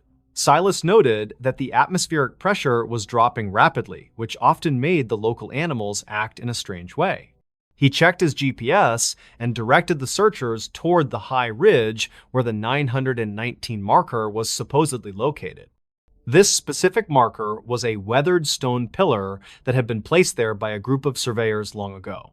It sat at the intersection of 3 different trails that led into the deepest parts of the national forest land.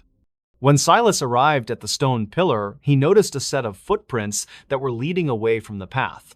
The tracks were deep and clear, which suggested that Beckett had been carrying a very heavy load on his back. The rescue leader knelt in the dirt and examined the shape of the prints to determine the direction of movement. He realized that the footprints did not look like the standard tread of a modern hiking boot used by people. The impressions were smooth and narrow, as if the person were wearing thin leather shoes from a much older era. Silas felt a cold shiver run down his spine as he looked at the tracks leading toward the dark woods. He called out for Beckett, but the only response was the sound of the wind whistling through the bare trees. The other searchers found a piece of camera equipment lying near a pile of jagged rocks and yellow autumn leaves. It was a high-end lens cap that belonged to the expensive camera Beckett had carried on his long journey. They pushed through the thick laurel bushes and found a backpack sitting perfectly upright in a small and mossy clearing. The bag was completely dry, despite the rain that had been falling on the mountain for the last several hours. Silas opened the pack and found Beckett's professional camera tucked safely inside a padded and waterproof case for its protection. He turned on the device and began to scroll through the final images that had been captured by the photographer. The first few photos were beautiful shots of the sunrise over the distant peaks and the colorful fall foliage today. Then, the images began to change into blurred and distorted patterns of light that made no sense to the ranger. The final photo showed a tall and thin figure standing near a stone marker that looked like the 919. The ranger took a photograph of the image on the screen and compared it to the actual stone pillar nearby. He noticed that the marker in the photo had a series of strange symbols carved into the side of it. The actual pillar in front of him was smooth and bore only the numbers 919 inches faded red paint. He wondered if Beckett had found a different marker that was not recorded on any of the official park maps. The search leader decided to follow the strange footprints further into the woods, despite the growing darkness of the afternoon. He moved cautiously through the trees while the air became thick with a heavy scent of ozone and wet earth. The search team stayed close behind him as they navigated the steep and rocky slope of the hidden mountain valley. They came across another stone pillar that looked exactly like the first 919 marker after walking 2 miles. This marker was covered in the same mysterious symbols that Silas had seen in the photograph on the digital camera. The footprints circled the pillar several times before heading straight toward the entrance of a deep and dark limestone cave.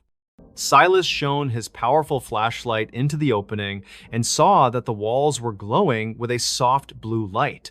The light seemed to pulse in a rhythmic pattern that matched the beating of a human heart in the quiet.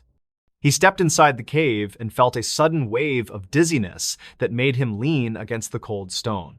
The air was warm and smelled like wildflowers, which was impossible during the cold and rainy month of late October. The cave tunnel narrowed as it descended into the earth, and the blue light became brighter with every single step. Silas found a notebook lying on the ground that contained Beckett's handwriting and several detailed sketches of the stone pillars. Beckett wrote that he had found a gateway that only opened when the atmospheric pressure reached a specific level. He claimed that the markers were not distance indicators, but were actually keys to unlocking a hidden part of nature. The photographer believed that the 919 represented a frequency that allowed a person to step out of time. Silas read the notes with a sense of growing dread as he realized that Beckett had planned this entire trip. The footprints ended at the edge of a deep pit that was filled with a swirling mist of silver color. There was no sign of Beckett's body in the pit, and the silver mist seemed to be swallowing all sound. Silas threw a small rock into the opening, but he never heard it hit the bottom of the dark hole. He noticed that the symbols on the cave walls were shifting and changing their shape as he watched them closely. The blue light intensified until it was almost blinding, and the ground began to vibrate with a low, heavy hum. Silas realized that the markers were acting as a homing beacon for something that lived deep within the mountain range. He ordered the search team to retreat from the cave immediately before the entrance could collapse on top of them. They scrambled back up the slope and made it out into the cold rain just as a tremor shook. The entrance to the cave was gone when Silas looked back, and only a solid wall of stone remained there. He searched the area for the markers, but the stone pillars had vanished along with the strange and narrow footprints. The only evidence that Beckett had ever been there was the camera and the notebook that Silas held in hands. The ranger returned to the station and filed a report that was quickly classified by the higher authorities of government. He was told to never speak of the 919 markers or the blue light in the hidden cave. The disappearance of Beckett Vance was officially recorded as a hiking accident caused by the rough and dangerous terrain today. Kaylee Vance never stopped looking for her brother, and she often visited the trail to leave flowers at the ridge. Silas Thorne could not let the mystery go, and he began to research the history of the 919. He found old journals from the 1800s that mentioned a group of people who had walked into the mountain. The journals spoke of a silent valley where the trees never died and the water flowed upward against the gravity. Every 100 years, a set of markers would appear on the trail to guide the chosen ones to the gate. Silas realized that Beckett had not been lost, but had been invited to a place that existed outside of world. The ranger often thought about the thin figure in the photograph and wondered if it was waiting for him too. He kept the notebook hidden in his desk and studied the symbols every night by the light of a candle. The Appalachian Trail remains a place of beauty, but it also carries a warning for those who look too closely. we are reminded that the Earth is much older and more mysterious than our modern maps and technology can show. The 919 is a number that lingers in the minds of the few people who know the truth. Footprints will always lead into the dark, but they do not always lead the way back to the light today. Silas Thorne retired from the Park Service and moved to a quiet town where the mountains were far away now. He never hiked the trail again, but he always listened to the wind for the sound of a camera shutter. The mountains keep their secrets well, and they will continue to watch over the land for millions of more years. This archived recording exposed a fatal mistake. The steep limestone cliffs above the northern shoreline remained untouched for decades until a heavy storm uncovered a buried secrets. Records from 1974 describe a geological survey that went missing during a sudden and violent spring thaw event. Elias Vance was a 52-year-old field technician who had spent 20 years mapping the shifting coastal ranges. He was a practical man who understood the language of the earth and the way the rocks moved in the models. On a Tuesday in early April, Elias arrived at the remote base camp to finish his final set of readings. The wind was already picking up speed as he carried his heavy recording equipment down toward the deep canyon floor. He noticed a strange warmth coming from the center of the ravine, which defied the freezing air of the mountain. Elias knelt down to examine the granite slabs and found a hidden copper wire tucked into a corner of the. He pulled the wire with all his strength and watched as a small section of the earth shifted to the. A narrow staircase made of packed dirt led even further down into the darkness beneath the original floor of the. Elias felt a sense of duty to ensure the data was accurate, so he climbed down with a dim electric. The air down there was thick with the scent of old parchment and something sweet like honey or very ripe. He reached the bottom and found himself in a circular room lined with shelves made of polished black volcanic river. Hundreds of small metal canisters were arranged in perfect rows, and each one was sealed with a thick layer of. Elias picked up a canister and felt a rhythmic vibration that pulsed against his calloused palms like a tiny heart. He heard a faint sound that resembled a distant choir singing a melody he had not heard since his early. The storm outside intensified and buried the canyon entrance under a massive drift of heavy and wet mountain snow. For local dispatch logs from that week indicate that the base camp manager reported Elias missing after his truck was found. Search parties could not reach the building until the following Monday, when the winds finally died down and the sun. They found the canyon door wide open, but the main storage area was completely empty and silent in the winter. A deputy noticed the shifted floor slab and followed the dirt steps down into the hidden chamber beneath the canyon. He found Elias sitting on the floor, surrounded by dozens of broken metal canisters that were leaking a strange blue. The technician was staring at the ceiling and whispering a list of names that had been forgotten by the local. His tools were scattered across the dirt floor, and his lantern had run out of power many hours before they. Witness statements from the rescue team mentioned that the blue mist seemed to move against the wind like it was. The air in the hidden room was reportedly so hot that the men began to sweat despite the freezing outdoor. Elias refused to leave the circle of broken jars and claimed he was finally listening to the voices of the D. He told the deputy that the canisters held the final frequency of every person who had died in the valley. The archives of the Geological Survey did not contain any mention of a secondary basement or a collection of canisters. Investigators found a leather-bound ledger on one of the black stone shelves that contained detailed entries from 1840. The handwriting matched a previous surveyor who had been removed from the project for practicing forbidden and strange acoustic rituals. Each entry described a process of capturing a person's final resonance inside a vessel to preserve their spirit for. The local doctor examined Elias and found that his hearing had become supernaturally sensitive to the point of causing him. He could hear conversations happening in the town square miles away and describe the sound of the grass growing under. The authorities were unable to explain how the metal canisters had remained hidden and active for over 100 years. They decided to remove Elias from the room by force because he was showing signs of extreme mental and physical. As they carried him up the dirt stairs, the blue mist followed them like a shadow until they reached The priest watched as the mist dissipated into the cold winter air and the sound of the singing, finally. Elias never returned to his work as a field technician and spent his remaining years living in total and absolute. He claimed that the world was too loud now that he had heard the true voice of the mountain. The survey board met in secret during the first week of May to discuss the future of the remote. They decided that the risk of the hidden chamber was too great for the staff to handle during the winter.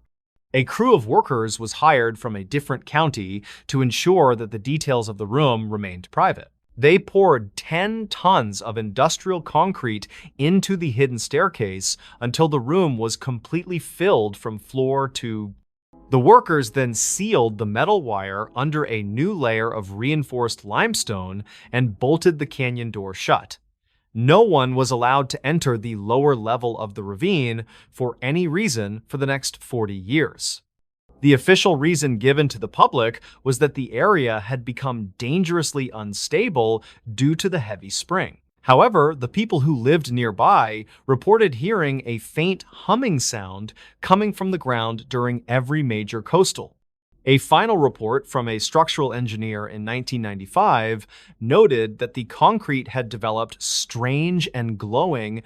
He suggested that the material was reacting to a thermal source deep underground that should not exist in that zone. The site was eventually decommissioned and the land was sold to a private trust that keeps the property strictly. Some believe the canisters were not just holding sounds, but were acting as a seal for something much older and... The voicemail Elias Thorne left for his sister on the night he disappeared is still kept in a secure police. He sounded happy on the recording and told her that he was finally learning how to truly listen to the canyon remains a tomb of concrete and secrets that the town has agreed to leave alone in the time. It is a quiet reminder that some parts of history are better left buried deep beneath the heavy mountain. The archived recording revealed a fatal mistake made by the original surveyors who first entered the deep and dark mountain. They had inadvertently tapped into a natural resonance that the human mind was never meant to hear or to fully... The tape captured the sound of the earth opening up and the voices of 1,000 years calling out in. Elias had not found a treasure, but had stumbled into a biological trap that was designed to consume the curious. The recording ends with the sound of a heavy door closing and the final words of a man who, he realized too late that the jars were not empty, but were waiting for a fresh soul to fill the... The tragedy of the Vance family became a cautionary tale for every new technician who was assigned to the Northern. They were told to never dig too deep and to always listen for the humming that precedes a major event. Today, the canyon is a restricted zone, and the Forest Service keeps a constant watch over the site of the tomb. The concrete has held for now, but the heat continues to rise from the depths of the Black Volcanic River. People in the town still talk about the man who could hear the grass grow and who knew the Ben. They wonder if he is still out there in the silence of his room, listening to the voices of... The archived recording is a silent witness to the power of the earth and the mistakes of the brave. We are left with the cold facts and the mystery of the canisters that still pulse in the dark. The story of Elias Thorne is a part of the mountain now and forevermore in the deep, and the journey into the white is a path that leads to a place where time has no more meaning. The final page of the ledger was translated in 2005, and it contained a warning for the next. It stated that the earth has a memory, and it does not like to be disturbed by the noise of. Those who seek the truth must be prepared to pay the price with their own silence and their own. Elias paid that price, and he found the peace that he had been looking for since he was a... We can only hope that the concrete holds and that the jars remain buried in the dark of the pos. The archived recording exposed a fatal mistake that can never be undone by the hands of any living human. The mountain remains a giant in the clouds, and it keeps the names of the lost and the found. The story ends here, in the quiet of the office, where the records are kept and the lights The silence of the northern range is a heavy thing that stays with you long after you leave the woods. Most people do not spend enough time in the trees to understand the way the light changes on the. Silas was a man who knew every trail and every stream, but he did not know the mountains heavy. He was a part of the forest, and in the end, the forest decided to keep him for its. The church basement and the seismic bunker and the maintenance shed are all connected by the same dark heavy. They are places where the rules of the world seem to thin out and let the other side lean. The story of the technician who ignored the warning is a story of a man who found home. It is a quiet reminder that the world is much bigger than we are, and it has its. We keep the files and we tell the story, but we do not pretend to know the true final. The ice has its own language, and it speaks to those who are willing to listen in the. The cabin site is now a peaceful clearing where the grass grows tall and the birds sing in. There is no sign of the struggle or the frost or the figures that stood in the living. But the air is still a bit colder there than it is in the rest of the mountain. Hikers report that their watches stop and their compasses spin when they stand on the spot where the cabin. They feel a sense of peace and a desire to sit down and rest for a long time. The story of the archived recording is a part of the mountain now, and it will always stay. We are moving toward the end of the records, and the final page is a simple drawing of the dog. It shows a door standing open to a forest filled with silver lights and people made of mountain. What Elias discovered after forcing the frozen door was a man who had found his way back to the day. He was not a victim of the storm, but a host for a gathering that defied the winter. The mystery remains, but the facts are clear and the evidence is stored in the local police station. We will remember the name of Elias Vance and the night the blue mist came inside to stay. The wind is picking up again and the snow is starting to fall on the high peaks of day. It is time to close the file and leave the mountain to its own devices and its own. The story is finished and the narrator is tired and the lights are starting to fade out now. Good night to the valley and to the ridge and to the people who are still waiting in the. The cold truth remains buried beneath the ice and the stone and the memory of the man who heard. We are just the listeners to an echo of a life that was taken by the wind and snow. The voicemail is the only proof that he was ever happy in the place where he finally found Dare. The warning was real and the cost was his life, but he seems to have found a final. We will keep the records safe, and we will remember the name of the man who walked into. The forest is waiting for the next winter to clear so it can show us something new and. The story of Elias Thorne is a part of the mountain now and forevermore in the deep. This archived recording exposed a fatal mistake that changed the history of the entire Northern Valley for everyone. The truth is often colder than the winter wind and harder to face than the freezing and salt. In this new story, park rangers say never follow a 919 signal in winter. National park rangers across the Northern Territories often share a specific warning regarding a signal known only as 919. This unofficial distress code has appeared on thermal imaging and remote radio scanners during the coldest months of the year. 34-year-old Elias Vance worked as a seasonal technician maintaining remote weather stations in the High Cascades. His job required him to snowshoe into areas where the terrain became too steep for even the most rugged snowmobiles. In early January of 2022, he received a work order for a station near a ridge called Blackfinger. The station had stopped transmitting data 2 days after a record-breaking blizzard moved through the high alpine forest regions. Elias packed his gear and checked his radio before heading out into the biting wind that whipped across the trailhead. He planned to reach the equipment shed by noon and return to the base camp well before the sun set.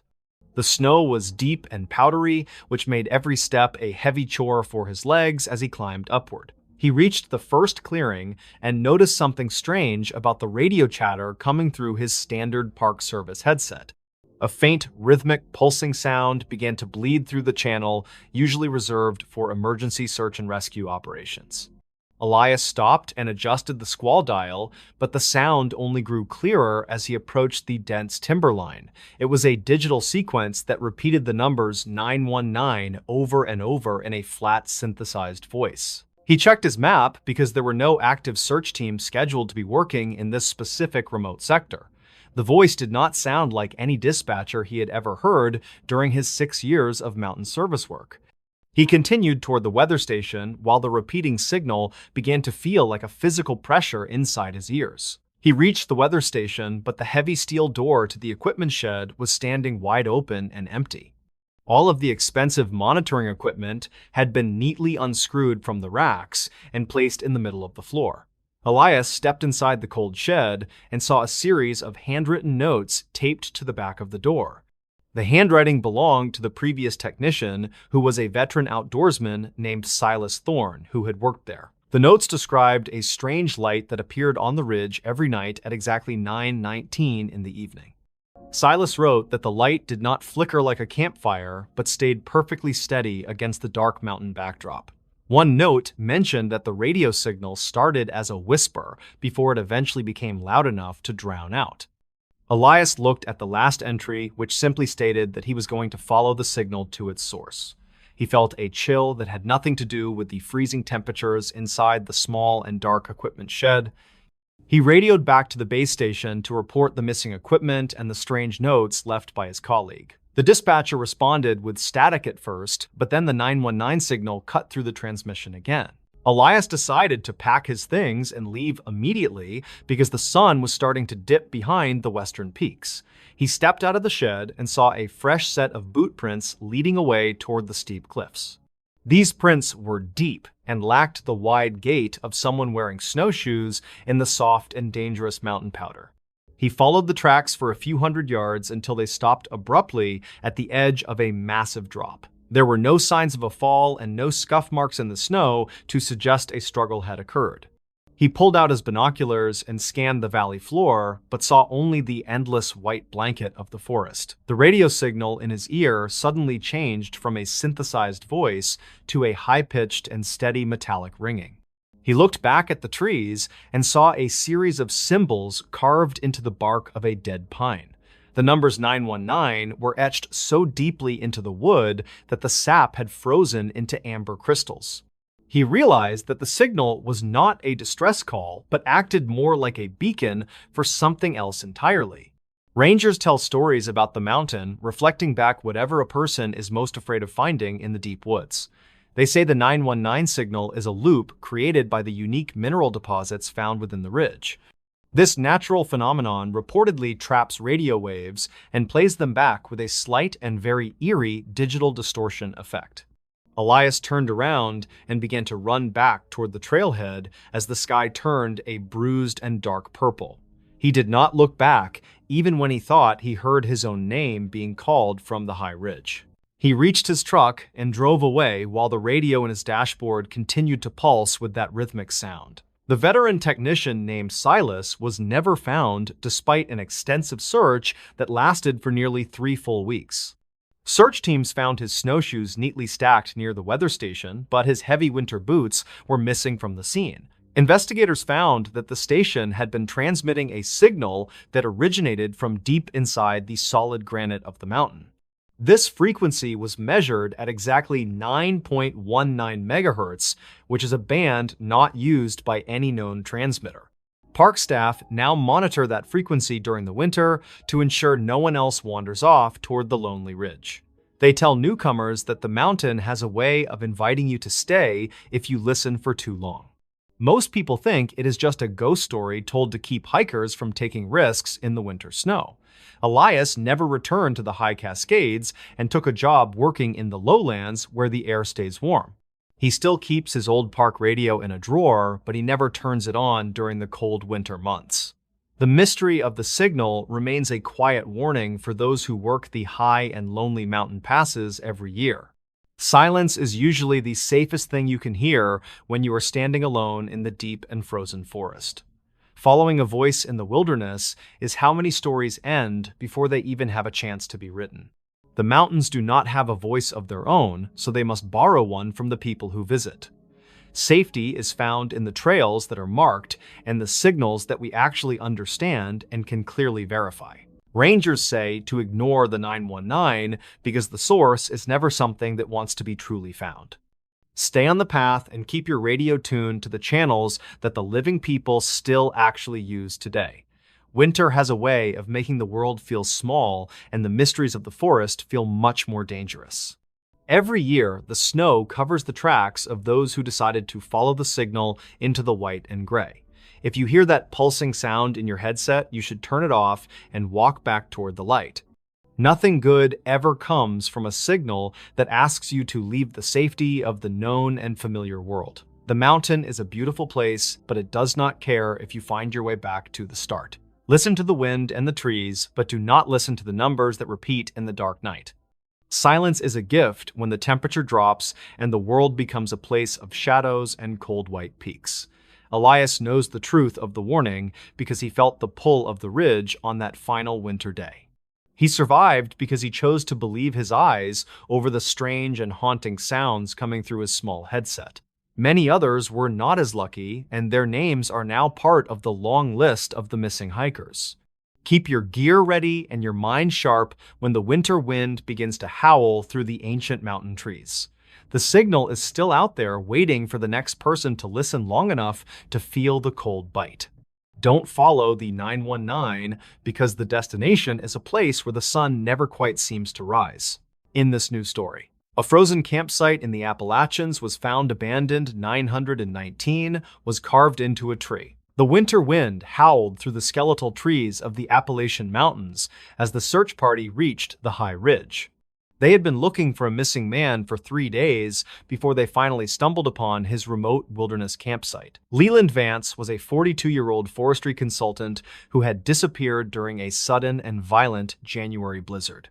The campsite was strangely intact, with his tent still standing and his expensive gear laid out as if for dinner. The only thing that was out of place was a series of numbers carved deeply into a nearby pine tree. Search leader Elias Graves noted that the campsite looked like it had been abandoned in a very great hurry today. The stove was still sitting on a flat stone-and-a-half eaten meal was frozen solid in a bowl. There were no footprints leading away from the site because the heavy snow had filled in every single track already. One of the volunteers pointed toward a large white pine tree that stood on the edge of the small clearing. Deeply carved into the frozen bark were the 3 numbers 919 in a very clean and precise hand. Leland Vance was a seasoned professional who spent most of his adult life mapping the remote corners of the wilderness. He was hired by a private land trust to survey a rugged section of the forest that had been untouched. The man was known for his meticulous planning, and he never entered the woods without a secondary and tertiary plan. His wife reported that he had been excited about the project because it involved several thousand acres of ancient forest. Leland drove his rugged truck to the end of a logging road and set out on foot with his pack. He carried enough food for 5 days and a high-frequency radio to keep in touch with the base camp. The weather forecast had been clear when he started his trek toward the high ridges of the deep mountain range. He reached the survey site by late afternoon and set up his tent before the light began to fade away. The forestry consultant recorded a brief radio check-in to confirm that he had arrived safely at his first waypoint.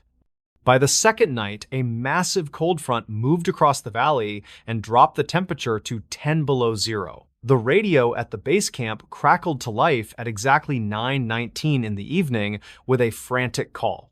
Dispatchers heard Leland whispering that something was moving outside his tent, and he sounded completely terrified for his own life.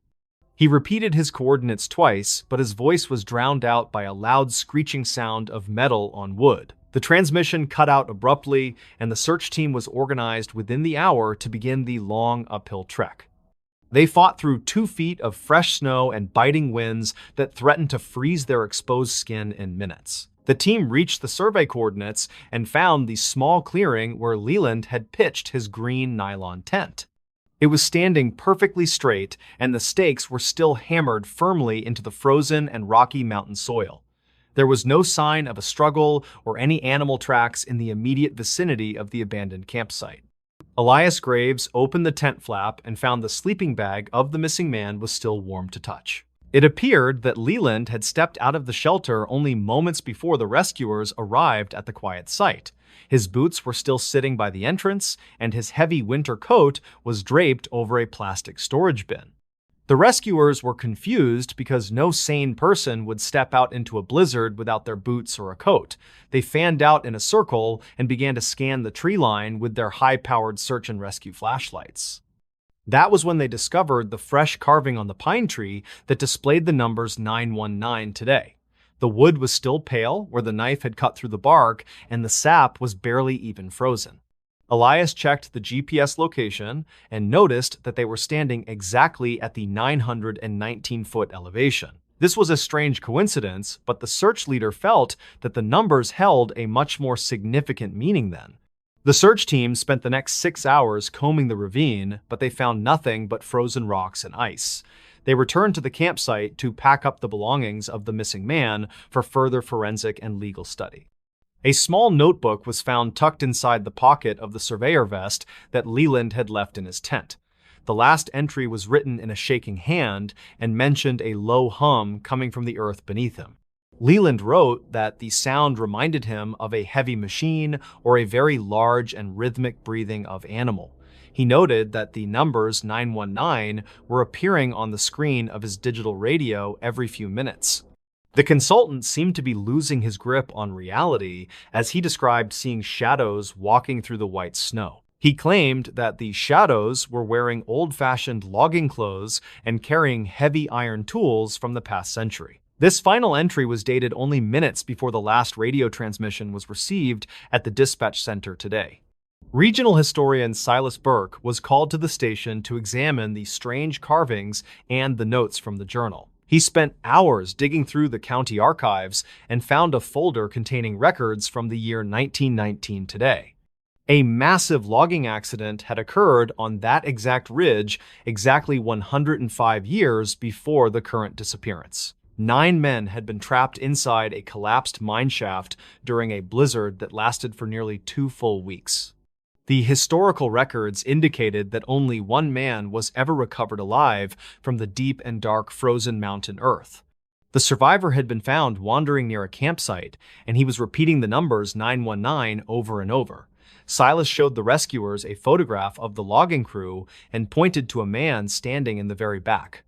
The man looked remarkably like Leland Vance, and he was holding a carving knife that featured a very unique handle. The historian explained that the logging crew had been working for a company that went bankrupt shortly after the accident. The investigation took a turn when the forensic team analyzed the radio that Leland had left behind in his tent. They discovered that the device was tuned to a frequency that did not officially exist on any modern radio charts.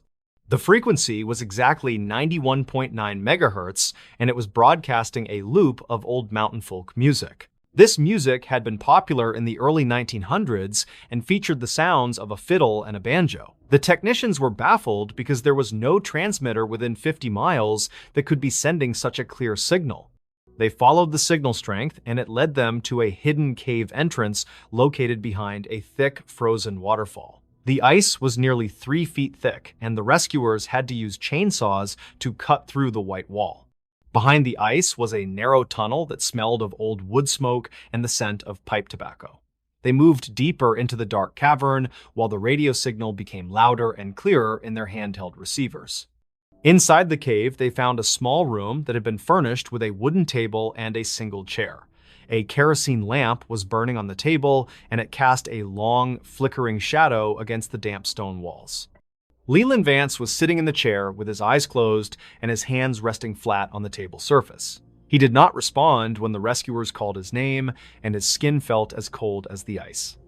There was a carving on the table that matched the numbers 919 found on the tree at camp. The man was holding a small piece of paper that appeared to be a map from 1919 today.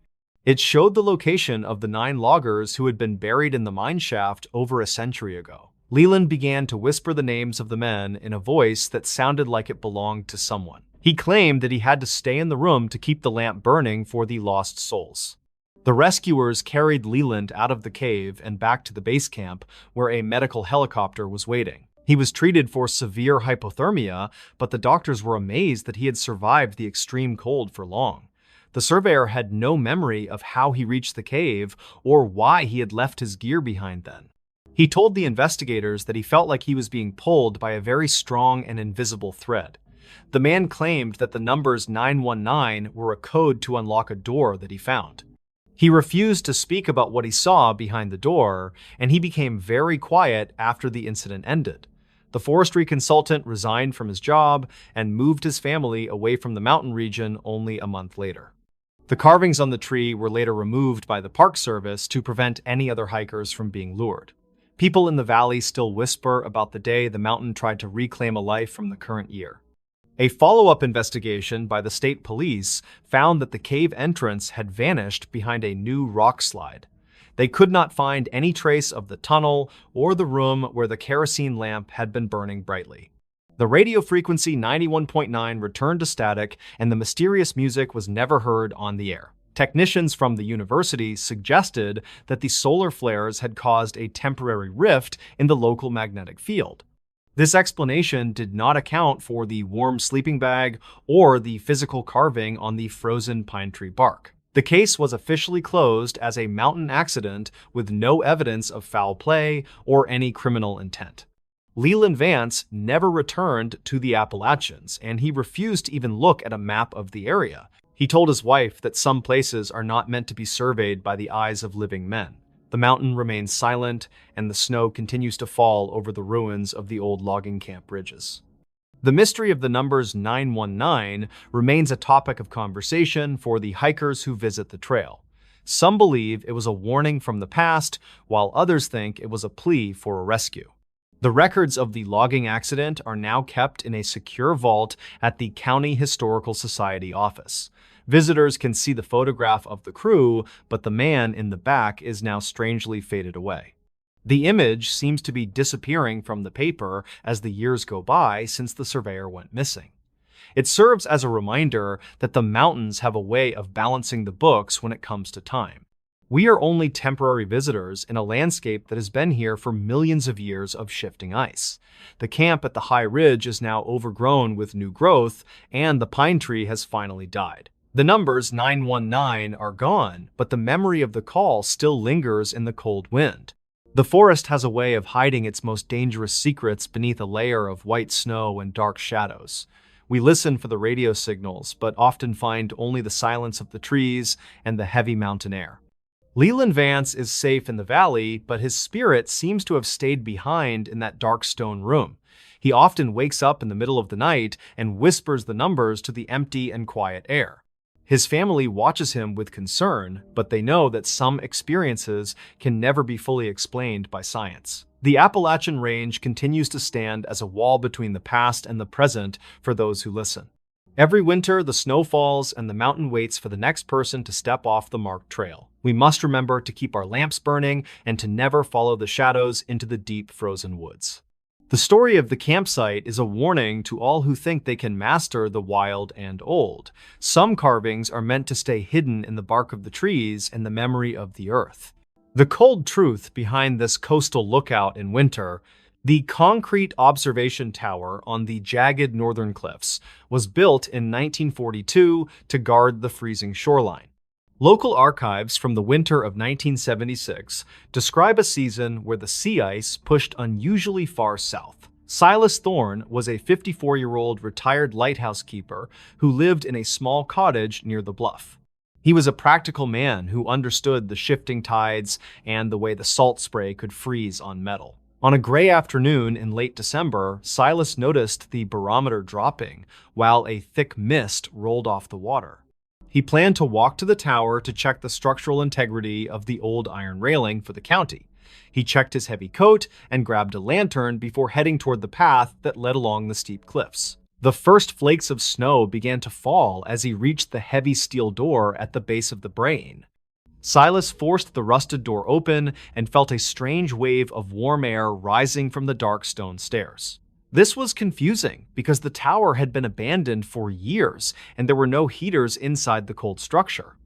He climbed the spiral staircase and noticed that the walls were covered in a thin layer of pulsing green moss. The air smelled like ozone and wet copper, and he heard a low humming sound that made his teeth ache. He reached the observation deck and saw that the glass windows were completely frosted over with thick and white ice. Silas moved to the center of the room and found a small wooden chair sitting perfectly in the middle floor. A heavy brass telescope was mounted on a tripod, and it was pointed directly at a spot on the horizon. He looked through the lens and saw a massive dark shape moving slowly through the ice and the freezing. The shape did not resemble any ship or submarine that Silas had ever seen during his long years at sea. It looked like a floating island made of black stone that was surrounded by a ring of flickering red lights. Silas reached for his radio to alert the Coast Guard, but the device only produced a loud and steady static. The humming sound grew louder until the entire tower began to vibrate and the green moss started to glow brighter. He felt a sudden pressure in his chest, and his vision blurred as the red lights on the horizon expanded. Silas looked back at the telescope and saw that the dark shape was now much closer to the shoreline cliffs. He realized that the humming was coming from the stone beneath his feet and not from the winter wind outside. The door to the observation deck slammed shut, and he found himself locked inside the small and freezing room. The blizzard lasted for 5 days and buried the coastline under 4 feet of heavy and salt-crusted white snow. Search teams finally reached the tower on the morning of January 2nd to look for the missing retired lighthouse keeper. They found the steel door at the base was welded shut from the inside with a material that resisted saws. When they eventually breached the room, they found Silas Thorne sitting in the wooden chair with his eyes closed tight. The room was incredibly hot, and the air was filled with the smell of scorched earth and old seawater. Investigators noted that Silas was holding a small notebook that contained a single sentence written over and over again. The message stated that the Watchers were back and that the cold was only a mask for the fire. They found his lantern on the floor, but the fuel had been replaced with a thick and glowing silver. The local authorities took the notebook to the station to see if it held any clues about the event there. The handwriting matched Silas exactly, but the language used was a dialect that had not been spoken for centuries nearby. A recording device found in his pocket captured the sound of the wind and a deep and rhythmic metal. The audio revealed a voice that sounded like Silas, but the tone was mechanical and lacked any human emotional quality. The voice claimed that the tower was a beacon for the travelers who were waiting beneath the dark winter. It mentioned that the stone was waking up and that the sea ice was a shield for the emerging heat. The search team found no footprints around the tower except for the single set leading to the heavy steel. The local coroner ruled the cause of death as cardiac arrest, but he could not explain the internal. The coastal lookout was eventually demolished in 1981 after several other residents reported seeing red lights in the. No one could ever explain how the tower had become so hot during the coldest week of the recorded century. Technicians verified that the earth beneath the foundation had been melted and then refrozen into a glass-like black. Some locals believe the tower was built on top of an ancient site that was older than the church. Others think Silas had found a way to communicate with something that lived deep beneath the cold and dark. The mystery of the glowing moss and the silver fuel was never solved by any state or federal agency. It remains a story told by those who remember the winter. The cliffs began to hum in the dark. The observation tower is gone, but the feeling of being watched still remains for those who walk. A retired deputy discovered a series of photographs in the attic of the old courthouse 3 years ago during renovations. One image showed Silas Thorne standing on the deck of the tower a few hours before the storm hit hard. In the background of the photo, a massive shadow can be seen rising from the water near the coastal. The shadow had several glowing ports that matched the location of the red lights described in the old reports. There was no ship registered in the area that matched the size or the strange shape of the dark. This evidence suggests that Silas was not alone when he entered the tower to check the old iron railing. The town has since placed a warning sign near the path to discourage hikers from approaching the cliff edge. People still report hearing a low hum during the winter months when the sea ice begins to form. The ground where the tower once stood remains barren, and no plants will grow there despite the rich coastal soil.